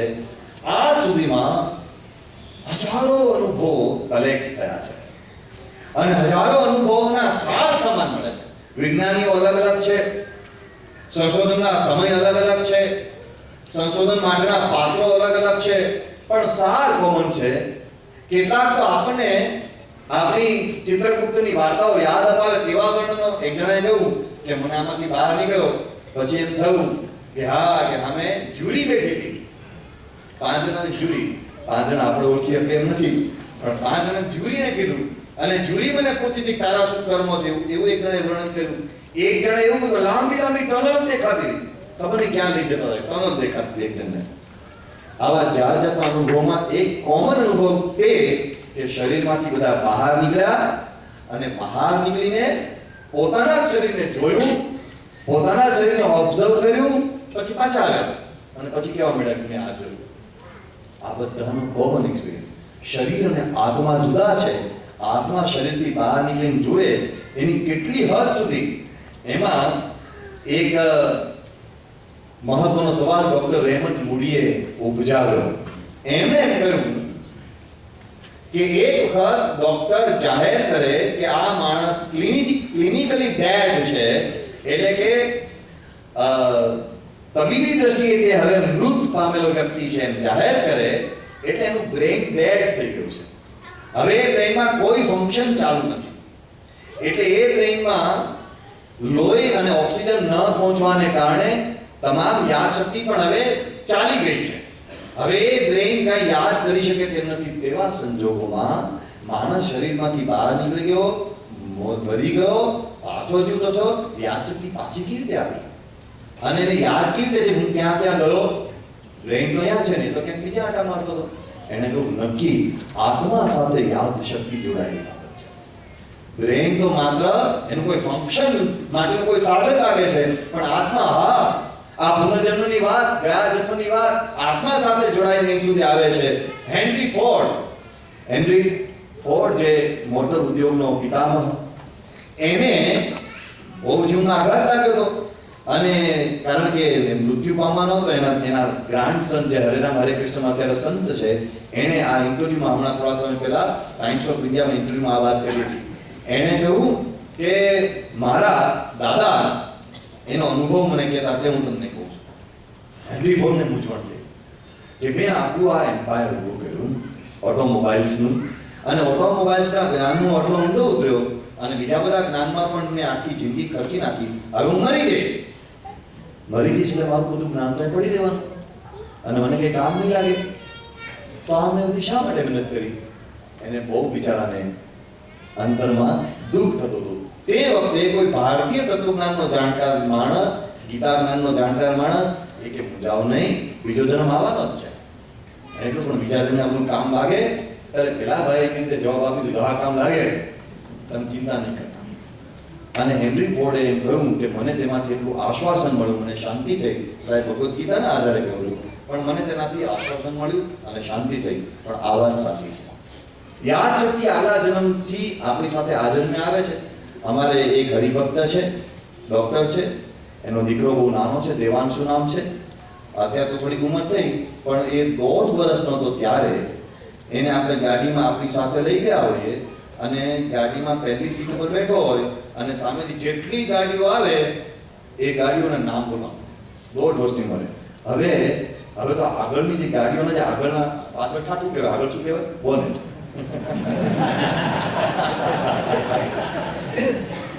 આગળ બધી ગાડીઓના હવે નવી ગાડીઓમાં તો આપણે ક્યારેક ઓળખવું અઘરું પડે. નજીક આવે તો સિમ્બોલ જોઈએ તો ખબર પડે કે આ ભાઈ મારુતિ છે ને આ ફલાણી છે. નજીક આવે તો ખબર પડે, દૂરથી ક્યાં ખબર પડે? રોડ ઉપર ફૂલ સ્પીડમાં ગાડી જતી હોય, સંધ્યા સમય કે રાતનો સમય થઈ ગયો હોય, માત્ર સ્ટ્રીટ લાઇટ ચાલુ હોય, એવા સંજોગોમાં ફૂલ સ્પીડમાં ગાડી લાઈનમાં ઊભી હોય ને એ બોલતો જાય કે આ મારુતિ આવીને, હોન્ડા આવીને, ફલાણી આવીને, ટીકણી આવીને, સ્પીડમાં બોલે, તપતપાટી બોલે, અને આપણે ઓળખી શકીએ પેલા ગાડી જતી રહી હોય એટલે ભલો એટલી સ્પીડમાં બોલે. અને એ ઈશ્વરચરણ સ્વામી પ્રયોગ કર્યો, કદાચ પૂજ્ય આનંદ સ્વામી પણ ક્યાંક અનુભવ કર્યો હોય આ બાબતનો, પણ મેં તો જાતે નજરે અનુભવ કર્યો. આ વાત સાંભળી કે આપણે બેહાડો આપણે અનુભવ કરીએ, કર્યો અનુભવ. પછી ઉતરતા મેં એવો મનમાં નિર્ધાર કર્યો કે કાં તો આ માણસ પૂર્વજન્મનો કોઈ ગેરેજ મિકેનિક હોવો જોઈએ અને કાં તો ટ્રાફિક પોલીસ હોવો જોઈએ. જે હોય તે ભગવાન ઉપર છોડીએ. પણ એટલી વાત ચોક્કસ છે કે પૂર્વજન્મની સ્મૃતિ આપણી સાથે આવે છે.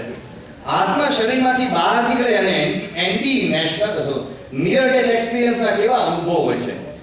એક ડોક્ટર વેન લોમેલે અનુભવ ટાંક્યો છે કે એમનો એક વૃદ્ધ દર્દી હતો, એ મરી ગયો અને ડોક્ટરે કીધું કે આની વિધિ કરવા માટે તમે લઈ જાઓ, ક્લિનિકલી ડેડ ડિક્લેર કર્યું.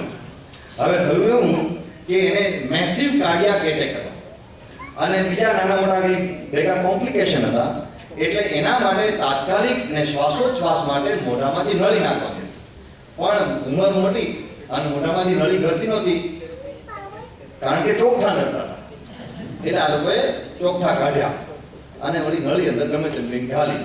પણ એ નળી ઘાલતા હતા તે દરમિયાન પેલો તો મૃત્યુ જ પામ્યો. અને પછી તો કીધું ભાઈ આને કાઢી જાઓ, આપણી રૂટીન શબ્દો, રૂટીન આપણી પરંપરામાં કહેવાય, આને કાઢી જાઓ.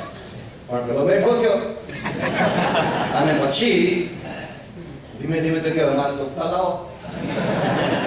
હવે ચોકઠા કોઈની આદત નહીં કે ચોકઠા ક્યાં અત્યાર સુધી નર્સોએ શોધ્યું, પેલા જે ઓપરેશન રૂમના જે બધા સ્ટાફ હોય ને એ બધા શોધે. અને નળી તો અચાનક સ્પીડમાં કારમાંથી બચાવવા માટે ધમાધમી થતી, ખબર નહીં કોને ક્યાં ચોકઠા મૂક્યા, પેલો કે મને યાદ છે ક્યાં મૂક્યા. અને એણે આખા ઓપરેશન થિયેટરનું વર્ણન કરી બતાવ્યું. હવે પહેલા તો એ ઉપડી ગયો હતો. આ તો છેલ્લી ઘડી ખાલી કહેવા ખાતર પ્રયત્નો કરતા હતા. એણે કીધું કે અમે ચોખ્ખું કાઢ્યું, પેલા બાજુ મૂક્યું, ત્યાંથી ઉપાડ્યું, પછી ફલાણી જગ્યાએ મૂક્યું, પછી ઓલા કબાટમાં નીચે પેપરને નીચે પડ્યા, ત્યાંથી કાઢ્યા. અને આશ્ચર્ય થયું કે તને કેવી ખબર પડી? એ કે તમે નાખતા હતા નળી ત્યારે હું શરીરમાંથી બહાર નીકળ્યો, બહાર નીકળી પછી ઉપર આંટા મારતો ત્યારે બધું જોતો હતો. દંગ થઈ ગયા. આ એનજીના કેટલા બધા જબરજસ્ત. રશિયામાં નાસ્તિકો માને નહીં કોઈ દિવસ એનડીમાં, અરે ભાઈ પુનર્જન્મ માને નહીં, આત્મા અને શરીર જેવી કોઈ વિભાવનામાં માને નહીં. એ રશિયામાં ડોક્ટર વ્લાદિમીર કરીને બહુ જ મોટા સાયન્ટિસ્ટ છે, એ ત્યાં જે લેનિનગ્રાડ હોસ્પિટલ છે એના મુખ્ય ડોક્ટર છે, એમણે આવવા માંગ્યા. એણે પોતે એક પુસ્તક લખ્યું છે રીઇન્કાર્નેશન નહીં રીએનિમેશન. એ પુસ્તકમાં એમણે બહુ જબરજસ્ત કેટલાક કિસ્સાઓ ટાંક્યા છે. એમાં એમણે એક ઉદાહરણ ટાંક્યું. એમણે કહ્યું કે મારી એક પેશન્ટ અહીં બાઈ આવી, ઇરિના લાકોબા એનું નામ, ઇરિના લાકોબા, અને એને એક ગંભીર અકસ્માત થયો હતો અને કોમામાં જતી હતી, સિવિયર હેડ ઇન્જરી હતી, કોમામાં જતી હતી એ બાઈ. અમારી હોસ્પિટલમાં તેને લાવવામાં આવી અને પછી બધાને લાગ્યું કે હવે આ તો જ્યાં સુધી કોમામાં રહે ત્યાં સુધી પછી આ તો જવાની જ છે આ પેશન્ટ. પણ કોણ જાણે કેમ એક થોડાક સમય પછી અચાનક સભાન પાછી થઈ ગઈ અને પછી એ બોલવા માંડી કે ભાઈ હું તો પૂર્વજન્મમાં ફલાણી જગ્યાએ હતી અને હું તો ફલાણી જગ્યાએ આમ હતી તેમ હતી. પણ જે ભાષા બોલતી તેમાં એકાદ બે શબ્દો સંભળાય, બાકીના કોઈ શબ્દો સમજાય નહીં. એટલે પછી ત્યાં તાત્કાલિક ભાષાવિદોને બોલાવવામાં આવ્યા. જેમ કે આફ્રિકા શબ્દ બોલે સમજાય, આફ્રિકા શું કે ડિયર બોલે સમજાય, બીજું કઈ આગળ પાછળ કઈ સમજાય નહીં. એટલે ભાષાવિદોને બોલાવવામાં આવ્યા કે આ કોમામાં જતી રહી હતી, કોમામાંથી જાગી પછી ખબર નહીં અગડમ બગડમ બોલે છે. ત્યારે ચેક તો કરો શું બોલે છે. એ બધા કે ઓ આ તો સ્વાહિલી ભાષા બોલે, આફ્રિકાની સ્વાહિલી ભાષા હું બોલે છે. તો એમાં ખબર પડી કે એ ભાઈ આગળ જન્મમાં ફિશરમેન હતી, આફ્રિકન ફિશરમેન હતી. એની બધી વાતો કરતી હતી. એમાં થોડાક સમયમાં એને આ ફિશરમેનની સ્મૃતિ પણ પાછી ભૂસાવા માંડી, એ નોર્મલ થઈ ગઈ. હવે બન્યું એવું કે એના પતિ ડોક્ટર એ મીટિંગ કરતા હતા એક રૂમમાં. ત્યારે આ ભાઈએ આ ડોક્ટરને કહ્યું કે તમે મારા માટે 2 મહિના પહેલા જે ચર્ચા કરી તે બધી મને યાદ છે. તો ચોંકી ગયા કે ક્યારે તે ચર્ચા સાંભળી? 2 મહિના પહેલા જ્યારે આ બાઈ કોમામાં હતી ત્યારે આ ડોક્ટર વ્લાદિમીર અને આ બાઈનો પતિ એ 2 માળ ઉપર, આ જ્યાં આ બાઈ કોમામાં હતી તે વોર્ડમાં નહીં, 2 માળ ઉપર ડોક્ટર વ્લાદિમીરની ઓફિસ, એમાં આ બાઈનો પતિ અને ડોક્ટર વ્લાદિમીર બે ચર્ચા કરતા. કહેવાનું શું કરવું ની ચર્ચા કરતા. અને ચર્ચા બધી જાતની બધી વાતો નીકળી હશે. આ બાઈ કહે છે સિરીઝમાં તો એક પછી એક અક્ષરશઃ વાત બોલી ગઈ અને પેલા લોકો ચોંકી ગયા. આ તને કેવી ખબર પડી? કે ક્યાં હું કોમામાં હતી, એક દિવસ તો હું ડરી ગઈ હતી, શરીરમાંથી બહાર નીકળી, આખી હોસ્પિટલમાં આટો માર્યો તમે. હોસ્પિટલમાં આટો મારતા પછી મને ખબર પડી કે અહીંયા લાગે દવા જમવાની આવી, અને મેં અહીંયા આવીને અમારી બધી વાતો સાંભળી. પછી પાછી ગઈ તો ખબર નહીં કે બોડી પાછી બેસી ગઈ. યાદ રાખો, કોઈ માણસ ભરી ગયો તાત્કાલિક બહુ વાતો ન કરી. આવા બેઠા થાય છે. મહાન બધા ચર્ચા કરતો હું ભારતીય રીતે છું આપણે ક્યારે તો બધા પણ એની રે નિયર ડેથ એક્સપિરિયન્સીસ બધાએ કહ્યું કે આના કોઈ ઉત્તર જ નથી. હિન્દુ ધર્મ પરંપરાની જે વાત છે એ સનાતન સત્ય છે. રીકલેક્શન ઓફ ડેથ નામનું એક પુસ્તક પણ બહાર પડ્યું છે, ડોક્ટર માઇકલ પી સબોમ નામના એ લેખકે બહાર પડ્યું છે. એણે 1974 થી 1981માં 116 કિસ્સા એકત્રિત કર્યા જેને કોઈ ચેલેન્જ કરી શકે નહીં. આવા અનેક કિસ્સાઓ ડોક્ટર કાર્લ સેગને વાંચ્યા. કાર્લ સેગન તો ફિઝિસિસ્ટ,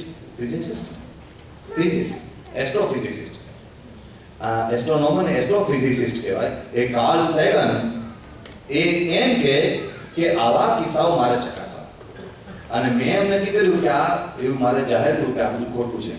પણ એમણે પોતે 1996માં એક ખાસ એના પર પુસ્તક લખ્યું અને એમાં લખ્યું કે આ બધા કિસ્સાઓ જોયા પછી મને એમ લાગ્યું આ તો પ્રખર વિજ્ઞાની કહેવાય. આખી દુનિયા જેના વચન સ્વીકારે તેવો વિજ્ઞાની. એને કહ્યું કે વિજ્ઞાન પાસાનો કોઈ જ ઉત્તર નથી સિવાય કે પુનર્જન્મ. વિજ્ઞાનની વાતો જબરજસ્ત છે. એક પછી એક વાતો વાંચીએ અને આપણને એમ થાય ખરેખર આટલું બધું તાકાત છે આપણા સિદ્ધાંતમાં. વિજ્ઞાનીઓ પાસે આનાથી આગળ કોઈ માહિતી નથી. હા, એને 2 છડા મેળવ્યા અને 2 છડા ચેક કર્યા, વચ્ચે શું બને છે? આ પુનર્જન્મ કરાવડાવે છે કોણ? પુનર્જન્મ શાના આધારે થાય છે? અને આખું આ તંત્ર કેટલું ભાઈ આપણે માનીએ છીએ કે આ 6 અબજની વસ્તી, 6 અબજની વસ્તી નહીં, આ પૃથ્વી પર કીડા મકોડાથી માંડીને અબજોની વસ્તી છે. એ બધાના જીવ ક્યાંથી ક્યાં ટ્રાન્સફર થાય છે, કોણ એને બદલી કરે છે? અને તમારું જીએડી ડિપાર્ટમેન્ટ છે સરકાર બદલી કરવાની, આ સોળ અહીંથી ઉપાડવાનો, અહીંથી ત્યાં નાખવાનો, ત્યાંથી પડે આમ નાખવાનો. આને એક વસ્તુ તો ચોક્કસ છે, આપણા હાથમાં તો કોઈ પસંદગી છે જ નહીં. આપણે ક્યાં જન્મવું 2 બાબતની આપણા હાથમાં પસંદગી નથી. એક, તમે ગમે તેટલું નક્કી કર્યું હોય કે મારા ઘરે ઇન્દ્રના અવતાર જેવો રૂપાળો છોકરો આવે અને આઈન્સ્ટાઈન, ચાણક્ય એ બધાની બુદ્ધિઓ એકમાં આવે એવો અતિ બુદ્ધિશાળી આવે અને તમામ દ્રષ્ટિએ શાણો, તમામ દ્રષ્ટિએ સુલક્ષણો આવે, પણ મહાન ડોબોય આવે. આપણા કાંઈ ગમે એટલી ધારણા કરી રૂપાળો આવે એવો અલૌકિક કલર જાય તો પૈસા પાછા એવા કલર આવે. આપણે શું કરી શકીએ? We have no choice. આપણી પાસે કોઈ ચોઈસ નથી. જે આવ્યું તે તમારે સ્વીકારવાનું, જેવું આવ્યું તેવું સ્વીકારવાનું, અને ભગવાનનો પ્રસાદ સમજવાનો. ભગવાન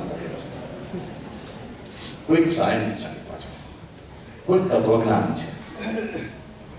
આપણે જાતે જન્મ લઈ શકતા નથી, અને જો આપણે લઈ શકતા હોત તો મને ચોક્કસ ખાતરી છે ઉત્તર ગુજરાત ખાલી હોત.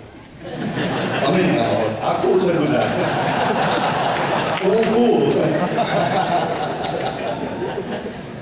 આપણે કોઈ અહીંયા ન જન્મીએ, આપણે બધા સારા ઠેકાણા પસંદ ન કરીએ.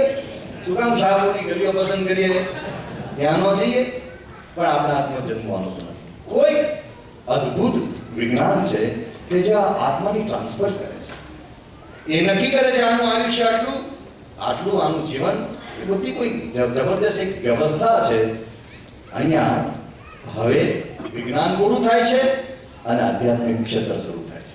અહીંયા શાસ્ત્રીય પરંપરા શરૂ થાય છે. હવે પરમ જ્ઞાનીઓની જરૂર છે. વિજ્ઞાનીઓને કોઈ કામ નથી. વિજ્ઞાનીઓ અહીંયા આંધળા છે. વિજ્ઞાની અબોધ અને અજ્ઞાની છે. આમાં જેની પરાપારની દ્રષ્ટિ છે એવા પરમ ઋષિઓ, એવા પરમ જ્ઞાની મહાપુરુષો, એવા દિવ્ય ગુણાતીત પુરુષો હવે અહીંયા દેહ સમજાવે તેની જરૂર છે. જેની પાસે દ્રષ્ટિ છે. અહીંયા દ્રષ્ટિ શબ્દ એટલે આ આંખની વાત નથી. ઋગ્વેદમાં દ્રષ્ટા શબ્દ વપરાયો છે. વૈદિક સાહિત્યમાં દ્રષ્ટા શબ્દ મંત્રના દ્રષ્ટા, કવયા મંત્ર દ્રષ્ટારઃ. કોણ મંત્ર દ્રષ્ટા જે જોઈ શકે? ડોક્ટર રેમન્ડ વિલિયમ્સે પ્રમુખ સ્વામી મહારાજ ઉપર એક આર્ટિકલ લખ્યો છે. God in flesh and blood એ નામના એક આર્ટિકલ સાથે એક પુસ્તકમાં છપાયેલો છે. મોટે ભાગે અમેરિકામાં કેમ્બ્રિજ દ્વારા છપાયેલું આ પુસ્તક છે. એ પુસ્તકમાં તેમણે પ્રમુખ સ્વામી મહારાજ અને તેમના ભક્તો તેમની વચ્ચેનો સંબંધ, તેના અનુભવો નોંધ્યા છે. એમણે ઘણા બધા હરિભક્તોના ઇન્ટરવ્યુ લીધા છે. એમાં એક ઇન્ટરવ્યુ આ બાબત સાથે સંકળાયેલો ઇન્ટરવ્યુ છે. એમણે જે સેમ્પલ્સ કેસ સ્ટડીઝ આપ્યા છે એમાં એક લંડનના હરિભક્તોનો કેસ આપ્યો છે. એક યુવાન લંડનનો, એને ડોક્ટર રેમન્ડ વિલિયમ્સ, એ તો પોતે ખ્રિસ્તી છે અને અમેરિકાની એક કોલેજમાં, બાબાસ કોલેજમાં તેઓ head of the department of philosophy and religion, એમાં એ પદ ઉપર પોતે કામ કરે છે અને ઘણા પુસ્તકો લખ્યા છે. આ સંશોધન કરતા લંડનના તેઓ યુવકને મળ્યા અને પૂછ્યું, તારે પ્રમુખ સ્વામીનો કોઈ અનુભવ ખરો? એને અનુભવ કર્યો કે મારા લગ્ન થતા નહોતા. મેં સ્વામીજી પાસે આશીર્વાદ માંગ્યા. સ્વામીજીની કૃપા અને આશીર્વાદથી એક સત્સંગી કન્યા સાથે મારું લગ્ન થયું. અને લગ્ન થયા પછી અમારા ઘરે સંતાનનો જન્મ થવાનો હતો અને ત્યાંની પદ્ધતિ પ્રમાણે સંતાનના જન્મ થતા પહેલા નામ નક્કી કરવાનું છે, કારણ કે જન્મ થયા પછી તાત્કાલિક રજીસ્ટ્રેશન થવાનું છે. આપણે જેમ છઠ્ઠીની રાહ જોવાતી નથી. એટલે જન્મ પહેલા મેં બાપાને ખુશ ખબર આપી કે બાપા, મારે ત્યાં સંતાનનો જન્મ થવાનો છે, નામ આપો. અને બાપા આગળ નામની મેં ચર્ચા કરી. પુત્રનો જન્મ થયો, ઘરમાં ખુશાલી છવાઈ ગઈ. અમે પેંડા વેચ્યા, આનંદ થઈ ગયો. થોડા સમયમાં ખુશાલી જતી રહી, કારણ કે દીકરો કોમામાં જતો રહ્યો, મૂર્છાવશ થઈ ગયો. અને ડોક્ટરે કહ્યું કે ભાઈ હવે આમાં તો અનપ્રિડિક્ટેબલ સ્ટેજ છે, આમાં કંઈ ખબર પડતી નથી કે હવે ક્યારે આમાંથી બહાર આવે. જાતના કોમ્પ્લિકેશન વધી ગયા હતા. બાપાને ફોન કર્યો. બાપા, કેટલાય વર્ષે માંડ ઘરમાં પુત્ર આવ્યો અને કેટલી ઈચ્છા, મહત્વાકાંક્ષા બધી પૂરી થઈ ગઈ ને આ બાપા હાથમાંથી સરી જશે. આશીર્વાદ આપો, દીકરો બચી જાય. ડોક્ટર રેમન્ડ વિલિયમ્સે આખો કિસ્સો નોંધ્યો. એમાં બાપાના આશીર્વચન પણ નોંધ્યા. બાપા એટલું આશીર્વાદ છે, ભગવાનને પ્રાર્થના કરશું, છોકરાનું સારું થઈ જશે. અને બાપાના આશીર્વચન પ્રમાણે છોકરાનું સારું થઈ પણ ગયું. વળી બાપાને ફોન કર્યો. ડોક્ટર રેમન્ડ વિલિયમ્સે બે ઘટના એક કરી નાખી છે, પણ મૂળ ઘટનામાં આવું છે. બાપાને પાછો ફોન કર્યો અને કહ્યું બાપાને એ બાપા ખુશ ખબર, છોકરો આપના આશીર્વાદ પ્રમાણે સાજો થઈ ગયો છે. પ્રમુખ સ્વામી મહારાજે કહ્યું, હવે સાજો થયો, પાછો બીમાર પડશે અને પછી ધામમાં જશે. બાપા ક્યાં તમને પહેલેથી કહી નાખ્યું છે, આ તો કોઈ પૂર્વનો આત્મા છે અને એ આત્માને સત્સંગી ઘરે જન્મ લેવો હતો એટલે તમારે ઘરે આવ્યો છે, એનું કામ પૂરું થઈ ગયું છે. હવે આત્મા પાછો જતો રહેશે. હવે અક્ષરધામ જશે. ચોકી ગયો એવી રીતે કહી શકાય. અને એમ જ બન્યું. 7 દિવસ પછી છોકરો ધામમાં ગયો. ડોક્ટર રેમન્ડ વિલિયમ્સે આ કિસ્સાથી શરૂઆત કરી છે. કેસ સ્ટડીઝમાં આ પહેલો કિસ્સો મૂક્યો છે. આવા મહાપુરુષો, એને ખબર છે કયા આત્માની કઈ ઈચ્છા છે. એ કહી શકે કે શું પુનર્જન્મની પાછળનું શાસ્ત્રીય અદ્ભુત જ્ઞાન છે. આપણા ઋષિમુનિએ આ કર્મનો સિદ્ધાંત આપ્યો છે. એ દ્રષ્ટા હતા. એ કહી શક્યા છે આ કર્મનો સિદ્ધાંત એ કોઈ જસ્ટિફિકેશન નથી, એટલે કે આ માત્ર કારણ નથી, કોઈ તર્ક નથી. એ અનુભવ સિદ્ધ બાબત હતી. એ ઋષિમુનિઓએ અનુભવ સિદ્ધ બાબત કહી છે. એ સિવાય આ પૃથ્વી પર જેટલા ભેદભાવો છે, બુદ્ધિના ભેદભાવો છે, પદના ભેદભાવો છે, આધ્યાત્મિક અને એવા જ્ઞાનના બધા ભેદભાવો છે, અનેક પ્રકારના જાતના પૈસા, ગરીબ, તવંગર, પછી સ્વભાવના ભેદભાવો છે, એ બધાના ઉત્તર કોઈ સંજોગોમાં કર્મના સિદ્ધાંત સિવાય અને પુનર્જન્મના સિદ્ધાંત સિવાય આપી શકાય તેમ જ નથી. ગયા જન્મે એના કર્મ એવા હતા માટે આ જન્મે એને આ સજા મળે છે. એકલા ગ્લેન હોડલે જે કહ્યું હતું એ 100% આપણી પરંપરામાં ઋષિ મુનિએ તેનો સ્વીકાર કર્યો છે. અને આપણી જે કર્મ સિદ્ધાંતની પરંપરા છે એમાં એટલું બધું પરફેક્ટ ગણિત છે. એક સાથે બે બાળક જન્મે છે. એક બાળક જન્મતા ડાયાબિટીસ લઈને આવે છે, જન્મજાત ડાયાબિટીસ, અને એક બાળક એ 80 વર્ષની ઉંમરે ડાયાબિટીસનો ભોગ નથી બનવાનો. ભાઈ કેમ આને જન્મજાત ડાયાબિટીસ આવ્યો? વિજ્ઞાનીઓ કારણ આપે છે હેરિડિટી. એના બાપા ડાયાબિટીસ વાળા, એની માં ડાયાબિટીસ વાળી, આને ડાયાબિટીસ થાય જ. પણ આનો શું વાંક કે એને ડાયાબિટીસ વાળા ઘરે જન્મ લેવાનો આવ્યો? એનો વાંક શું? એ કેમ બીજે ઠેકાણે ન જન્મ્યો? કોઈ કારણ નથી. હા, ભારતીય શાસ્ત્રીય પરંપરામાં તેનું કારણ આપવામાં આવે છે. ગયા જન્મના કઈ ફળ તેને આ જન્મે ભોગવવા પડશે. પૂજ્ય આનંદ સ્વામી ઘણી સરસ રીતે સમજાવે છે. 3 પ્રકારના કર્મ હોય છે. કેટલાક કર્મનું ફળ આપણને તાત્કાલિક મળે છે. તમે કોઈકને ગાળ દઈ જુઓ, તરત ફળ મળશે. કેટલાક કર્મના ફળ તાત્કાલિક મળતા નથી. જેમ કે તમે આજે સિગારેટ પીઓ તો હમણાં કઈ તમને શ્વાસ નળીનું કેન્સર ના થાય, એ ભેગું થવા દે કર્મ, પછી પાછળ થાય છે. અને કેટલાક કર્મના ફળ એ ભોગવવા માટે પછી આવવું પડે છે. સંચિત કર્મોમાંથી પ્રારબ્ધનું નિર્માણ થાય છે અને પછી આપણે તેનો જન્મ ધારણ કરવો પડે છે. આ ભારતીય શાસ્ત્રીય વિભાવના છે. હું શાસ્ત્રના કોટેશનો 1 by 1 બોલતો નથી, કારણ કે હું સમયને અતિક્રમી રહ્યો છું. હું જરા ફાસ્ટ પાડું છું, પણ જરા સાર સમજાવું છું. અને એ આપણા જે પૂર્વજન્મના કર્મ તેને ભોગવવા માટે આપણે જન્મ ધારણ કરવો પડે છે. એટલું જ નહીં, જન્મ ધારણ કરવા માટે પુનર્જન્મ કરવા પાછળના કારણો પણ આપણી આધ્યાત્મિક ને શાસ્ત્રીય પરંપરાએ આપ્યા છે. 6 મુખ્ય કારણો કહી શકાય. આમ તો ઘણા બધા કારણો છે, આપણા શાસ્ત્રો વર્ણવે છે તે મુજબ. પહેલું કારણ, અતૃપ્ત વાસનાની પૂર્તિ માટે પુનર્જન્મ થાય. જેમ કે શ્રીમદ ભાગવત જળભરતનું ઉદાહરણ આપે છે. મૃગલામાં આસક્તિ થઈ અને મૃગમાં તેને ફરીથી એને જન્મ લેવો પડ્યો, તો અતૃપ્ત વાસનાને કારણે જન્મ લેવો પડે છે. બીજું કારણ, કર્મફળ ભોગવવા માટે. ગયા જન્મે આપણે રજોગુણી કર્મ કર્યા હોય, તમોગુણી કર્મ કર્યા હોય, એના કેટલાક ફળ બાકી હોય તે આ જન્મે ભોગવવા પડે છે. ત્રીજું, પરસ્પર ઋણની ચૂકવવા માટે, પરસ્પર ઋણની ચૂકવણી કરવા માટે. કોઈકના પૈસા ગયા વખતે તમે ન ચૂક્યા, આવું તો યાદ રાખજો. કોઈકના પૈસા ક્યાંક લેતા હો તો યાદ રાખજો, ફરીથી ચૂકવવા પડશે. એટલા માટે આ શાસ્ત્રીય પરંપરા છે. એક હરિભક્તે બાપાને કહ્યું હતું કે સ્વામી, દીકરો પૈસા બહુ જ ઉડાવે છે, બહુ જ લઈ જાય છે. બાપા કે ગયા જન્મ લેણું પૂરું કરવાનું છે.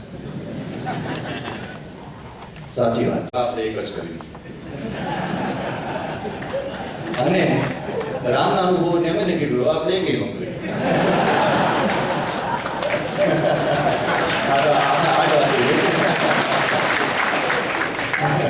તમારે કસોરનું ભોગ હોય તો લેજો.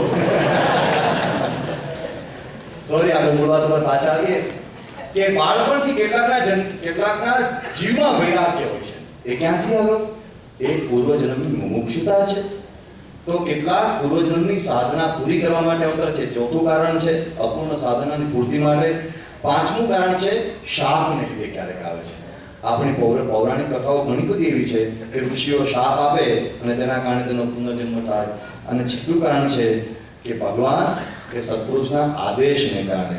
આપણે ત્યાં આજે કેટલાક સંતો એવા છે, આપણને એમ લાગે આ તો બધા મુક્તો જ છે, એને આ પૃથ્વી પર જન્મ શા માટે ધારણ કર્યો છે? ભગવાન સ્વામિનારાયણના આદેશથી આ પૃથ્વી પર બીએપી સંસ્થાનું કામ કરવા આવ્યા છે. આદેશની આધારે ક્યારેક પુનર્જન્મ એવો થાય. આવા પુનર્જન્મના કારણો છે. ઘણી બધી પુનર્જન્મની વાત થઈ. હમણાં ભાઈએ શરૂઆતમાં શ્લોક આપ્યો શ્રીમદ ભગવદ્ ગીતાનો. કદાચ મને યાદ છે, મેં કંઈ પૂર્વે કીધો હશે કિશોર, પણ ફરીથી કહી દઉં.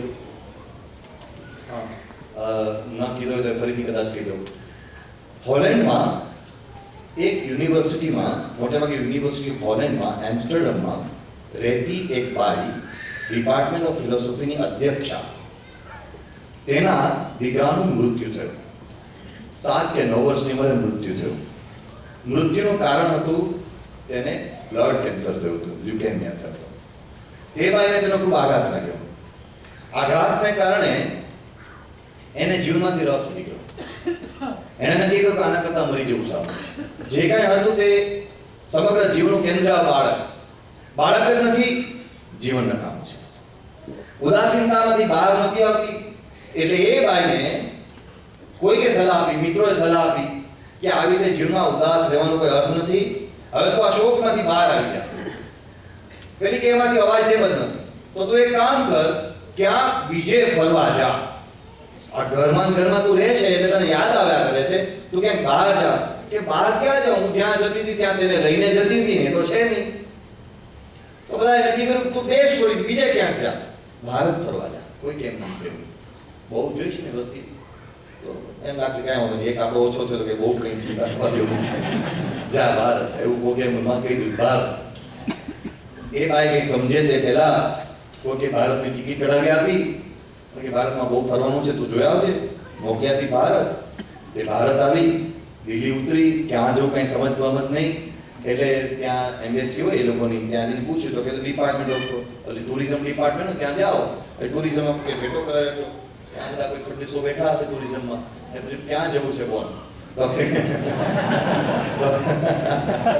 એ કે તમે કઈ કઈ જગ્યાઓ છે મને ચોઈસ આપો. મને કઈ બહુ મને એવું કઈ મારા મનમાં નિશ્ચિત છે નહીં. તો કે જો આમ જોવું હોય તો નોર્થમાં બનારસ છે, ગંગા ઘાટ છે. આમ જોવું તો રાજસ્થાન છે, રાજસ્થાનનું રણ કહેવાય.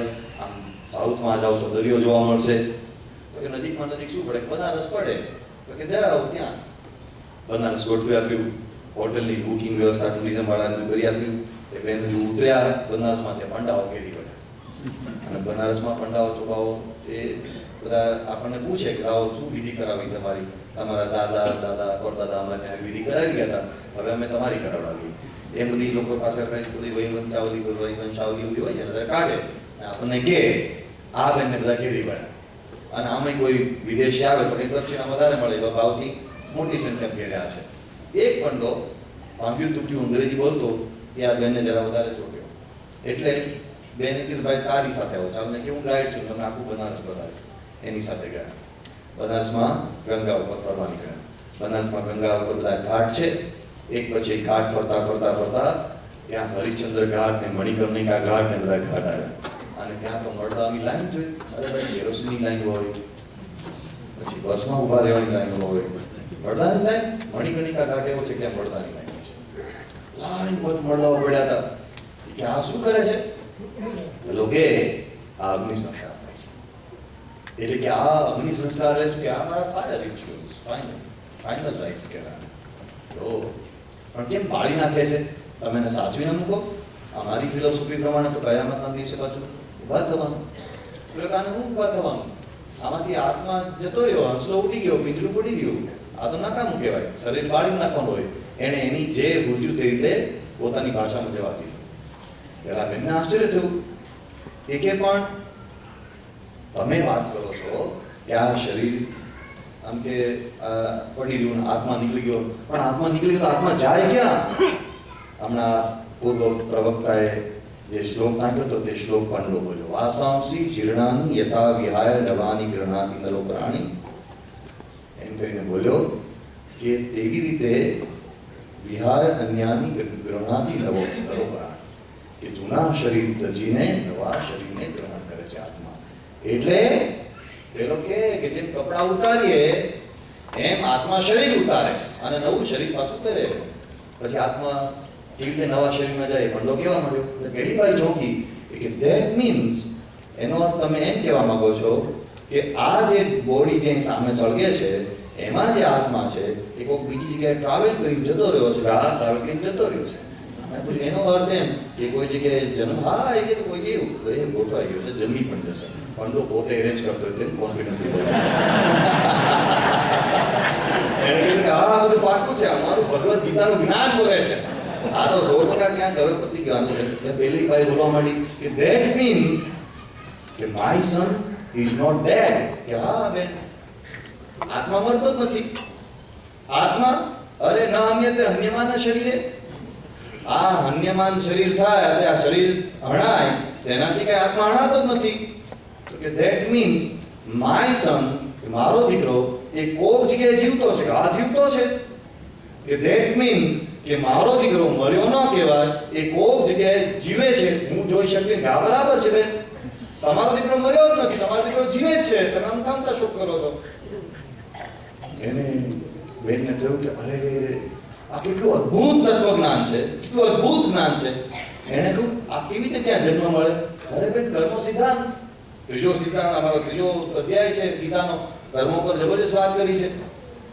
અને એમને એટલું બધું બેનને થયું, શું હિન્દુઓનું તત્વજ્ઞાન છે, શું હિન્દુઓ પાસે અદ્ભુત વિરાસત છે.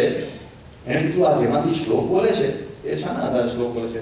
બીજો અધ્યાય અને દહડ બળાવી આત્માના લક્ષણો બોલતો તો પંડો. એને કહ્યું કે બેન આ છે ને ભગવદ્ ગીતામાંથી બોલું છું, અને આ અમારી ભગવદ્ ગીતામાં ન દયતે ન ક્લિદ્યતે ન શોષ્યતે બધું લખ્યું છે. તો કે આ તું સંસ્કૃતમાં બોલે છે એનું કોઈ બુક છે? તો કે બુક મળે. Bhagavad Gita as it is translated by Srila Prabhupada book સ્ટોરમાં વેચાતી મળે છે. ચાલો તમને બપાવી દો. અપાવી દીધી. એ બેને રાત્રે હોટેલ પહોંચીને ભગવદ્ ગીતાનો બીજો અધ્યાય અંગ્રેજી ભાષામાં વાંચ્યો. તમામ પ્રશ્નોના સમાધાન મળ્યું. અને એમણે કહ્યું મારી જિંદગીમાં કોઈ દિવસ શોક ઓછો થાત નહીં મેં ભગવદ્ ગીતા ન વાંચી હોય. આત્મા, કર્મ અને પુનર્જન્મ આ એક એવી બાબત છે, દુનિયાના તમામ પ્રશ્નોનું સોલ્યુશન આમાં પડ્યું છે. ભાઈ તમે પાપ કરશો તો કર્મ ભોગવવા જ પડશે. ભાઈ જો આ એક સિદ્ધાંત આવે, ગાંધીજીએ કહ્યું, અદ્ભુત વાત કરી હતી ગાંધીજીએ કે હું પુનર્જન્મના સિદ્ધાંતમાં માનું છું તેટલા માટે કે જો પુનર્જન્મનો સ્વીકાર તમામ લોકો કરે અને કર્મના ફળ પ્રમાણે તેને પુનર્જન્મ લેવો જ પડે છે તેમ જો માને, તો આ પૃથ્વી પર લોકો પાપ કરતા જ મટી જાય. તમારે ન કોર્ટની જરૂર રહે, ન પોલીસની જરૂર રહે, ન લખી કઈ કરવાની જરૂર પડે. તમારા તમામ પૃથ્વીના મનુષ્યો સ્વર્ગમાં જીવતા હોય તેવો અનુભવ કરે. આધુનિક તમામ પ્રશ્નોનું સોલ્યુશન આમાં છે. અને છેલ્લી વાત કરીને હું પૂરું કરું. આ જન્મ મરણનું ચક્ર છે, ચાલવાનું છે, ચાલતું જ રહેવાનું છે. આપણે અનેક જન્મ ધારણ કર્યા છે, અને પેલા ધારણ કર્યા છે આપણો અનુભવ જૂનો છે. આપણે શરૂઆત નથી કરી, ભૂલી ગયા છે. વાંધો નહીં, ફરી અનુભવ કરીશું એક વખત. આપણે મરવાનું તો છે જ. આમાંથી કોઈ ન મરવાનું તો અમે અભિનંદન આપીએ.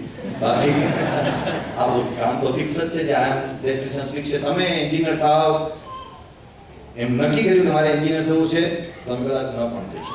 તમે નક્કી કર્યું કે મારે ડોક્ટર થવું છે, તો ન પણ થઈ શકો. તમે નક્કી કર્યું કે મારે સીએમ ને પીએમ થવું છે, તો કદાચ ન પણ થઈ શકો. પણ આમાં તો તમે નક્કી કર્યું કે ન નક્કી કર્યું, આમ તો થવાનું જ છે. મરવાનું તો બધા છે. તમે ન નક્કી કરો તો વાંધો નથી, નક્કી કરો તો વાંધો નથી, થવાનું ફિક્સ જ છે.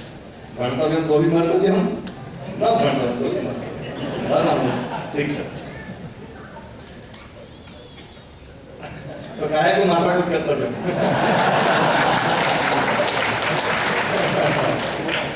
આ મરીશું તો આપણે ક્યાં પહેલી વખત મરવાના છીએ? ભાઈ તમે પહેલી વખત હાથમાં બેટ લેતા હો, પહેલી વખત હો જિંદગીમાં, અને સામે પેલો કોણ છે બહુ ફાસ્ટ બોલર છે ભાઈ, ચલો હા શોએબ અખ્તર, એ કેટલી સ્પીડથી નાખતો હશે ખબર નહીં, જેટલી સ્પીડ, પણ એવો આમ દોડો ધહક કરીને મારવાનો હોય તો આપણે આ હાથ પગ ભાંગી નાખશે, તો આપણને બીક લાગે. પણ તમે 1000 વખત શોએબ અખ્તરમાં છગ્ગા માર્યા હોય તો ચિંતા જ નહીં, આપણો જૂનો એક્સપિરિયન્સ. એમ 1000 વખત આપણે મર્યા છીએ તો આ વખત મેં બીએ છીએ, અરે મરી જાય હું થશે કાંઈ થવાનું, પેલા થયું છે તો.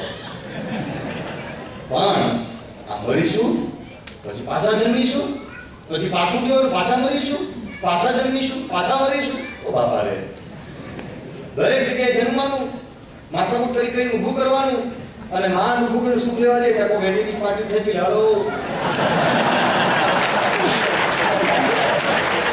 આ ધંધો ક્યાં સુધી ધંધો, કેટલા જન્મ ધંધો કરવાના? આનો કોઈ અંત આવે ખરો? જન્મ મરણનું ચક્ર ક્યાં અંત આવે? ભગવદ ગીતા કહે છે.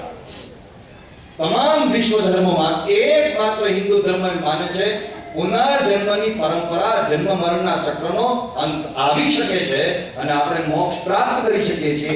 આ જ દેહ મોક્ષ પ્રાપ્ત કરી શકીએ છીએ એ માત્ર હિન્દુ ધર્મ સ્વીકારે છે.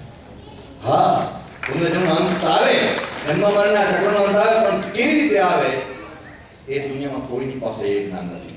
ઋષિ મુનિઓએ, આપણા મહાપુરુષે તેના પર કેટલું ચિંતન કર્યું છે. દરેક વખતે આપણને કહેવામાં આવે આ જન્મ મોક્ષ માટે છે અને આપણે એ જ ભૂલી જઈએ છીએ. અમારે એક સંતને, અમારે એક યુવકને એને મ અને બ ભેગા બોલે છે, એટલે આ જન્મ બોક્સ માટે છે બોલે છે. નાકમાંથી પણ બોક્સ માટે છે, બસ મનો બસ થઈ જાય છે, પ્રસાદ બોક્સ માટે છે.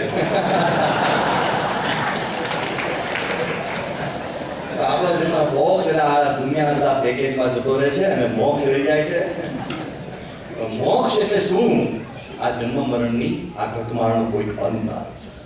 એક સ્થાયી શરીર આપણને પ્રાપ્ત થાય છે, પરમેનન્ટ શરીર. આ શરીર તો જન્મ્યા, બાળકમાંથી યુવાન થયા, યુવાનમાંથી ઘરડા પણ થઈ ગયા, નહોતી ઈચ્છા તોય થોડા નહોતી ઈચ્છા તોય હવે ઠેકાણું ઉતરવાનું. એક જણ મને કહ્યું હવે તમારે કાંઠો આવી ગયો, કાંઠો આવી જાય છે.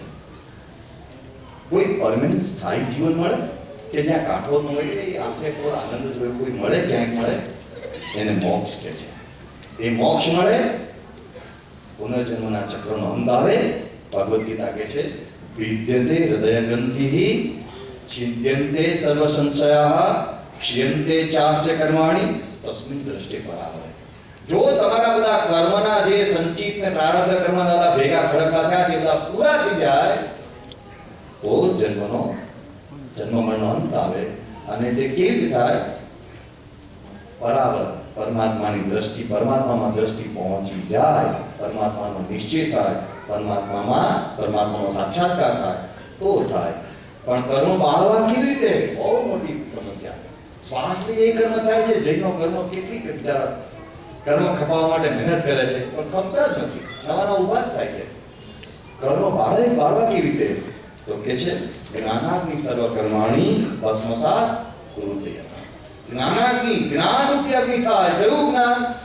આ એન્સાઇક્લોપીડિયામાં આપે તે જ્ઞાન, વિકિપીડિયામાં આપે તે જ્ઞાન. એ જ્ઞાન નહીં. હું બ્રહ્મ છું, મારા આત્મામાં પરબ્રહ્મ અખંડ વિરાજમાન છે, તે જ્ઞાન. સત્પુરુષ મારો આત્મા છે, તે જ્ઞાન. બહુ બધું થાય, પણ આ દ્રઢ કરવું અઘરું છે. આ દ્રઢ કેવી રીતે કરવું? તો ભગવાન સ્વામિનારાયણે બિરડા મંદિરના 12મા વચન પર આપણને સહેલું પણ અદ્ભુત ઇલાજ, કર્મ માત્ર ભક્તિ થાય. બહુ અદ્ભુત ઇલાજ છે. નવા કર્મ થાય જ નહીં. કર્મ કરો તે બધા જ ભક્તિ થાય.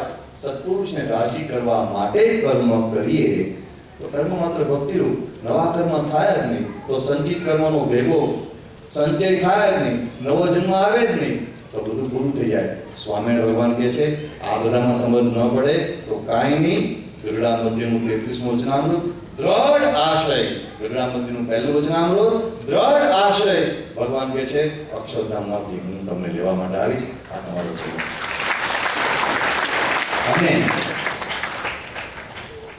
પૂર્ણાવધિમાં છેલ્લે એક જ વાક્ય કેવું છે, આપણે પૂર્વે કેટલા જન્મ ધર્યા તે યાદ નથી, પણ હવે કેટલા જન્મ ધરવાના બાકી છે? પ્રમુખ સ્વામી મહારાજે સારંગપુરમાં પુષ્પ દોલોત્સવે જાહેરમાં 50,000ની મેદની વચ્ચે એમને આશીર્વાદમાં વાત કરી. આપણને શાસ્ત્રીજી મહારાજ અને યોગીજી મહારાજ જેવા પુરુષ મળ્યા છે, માટે આપણો હવે આ છેલ્લો જન્મ. હવે પુનર્જન્મની ચર્ચા આપણા છેલ્લા જન્મે કરી લીધી, આવો જન્મ આપણે લેવો. જય શ્રી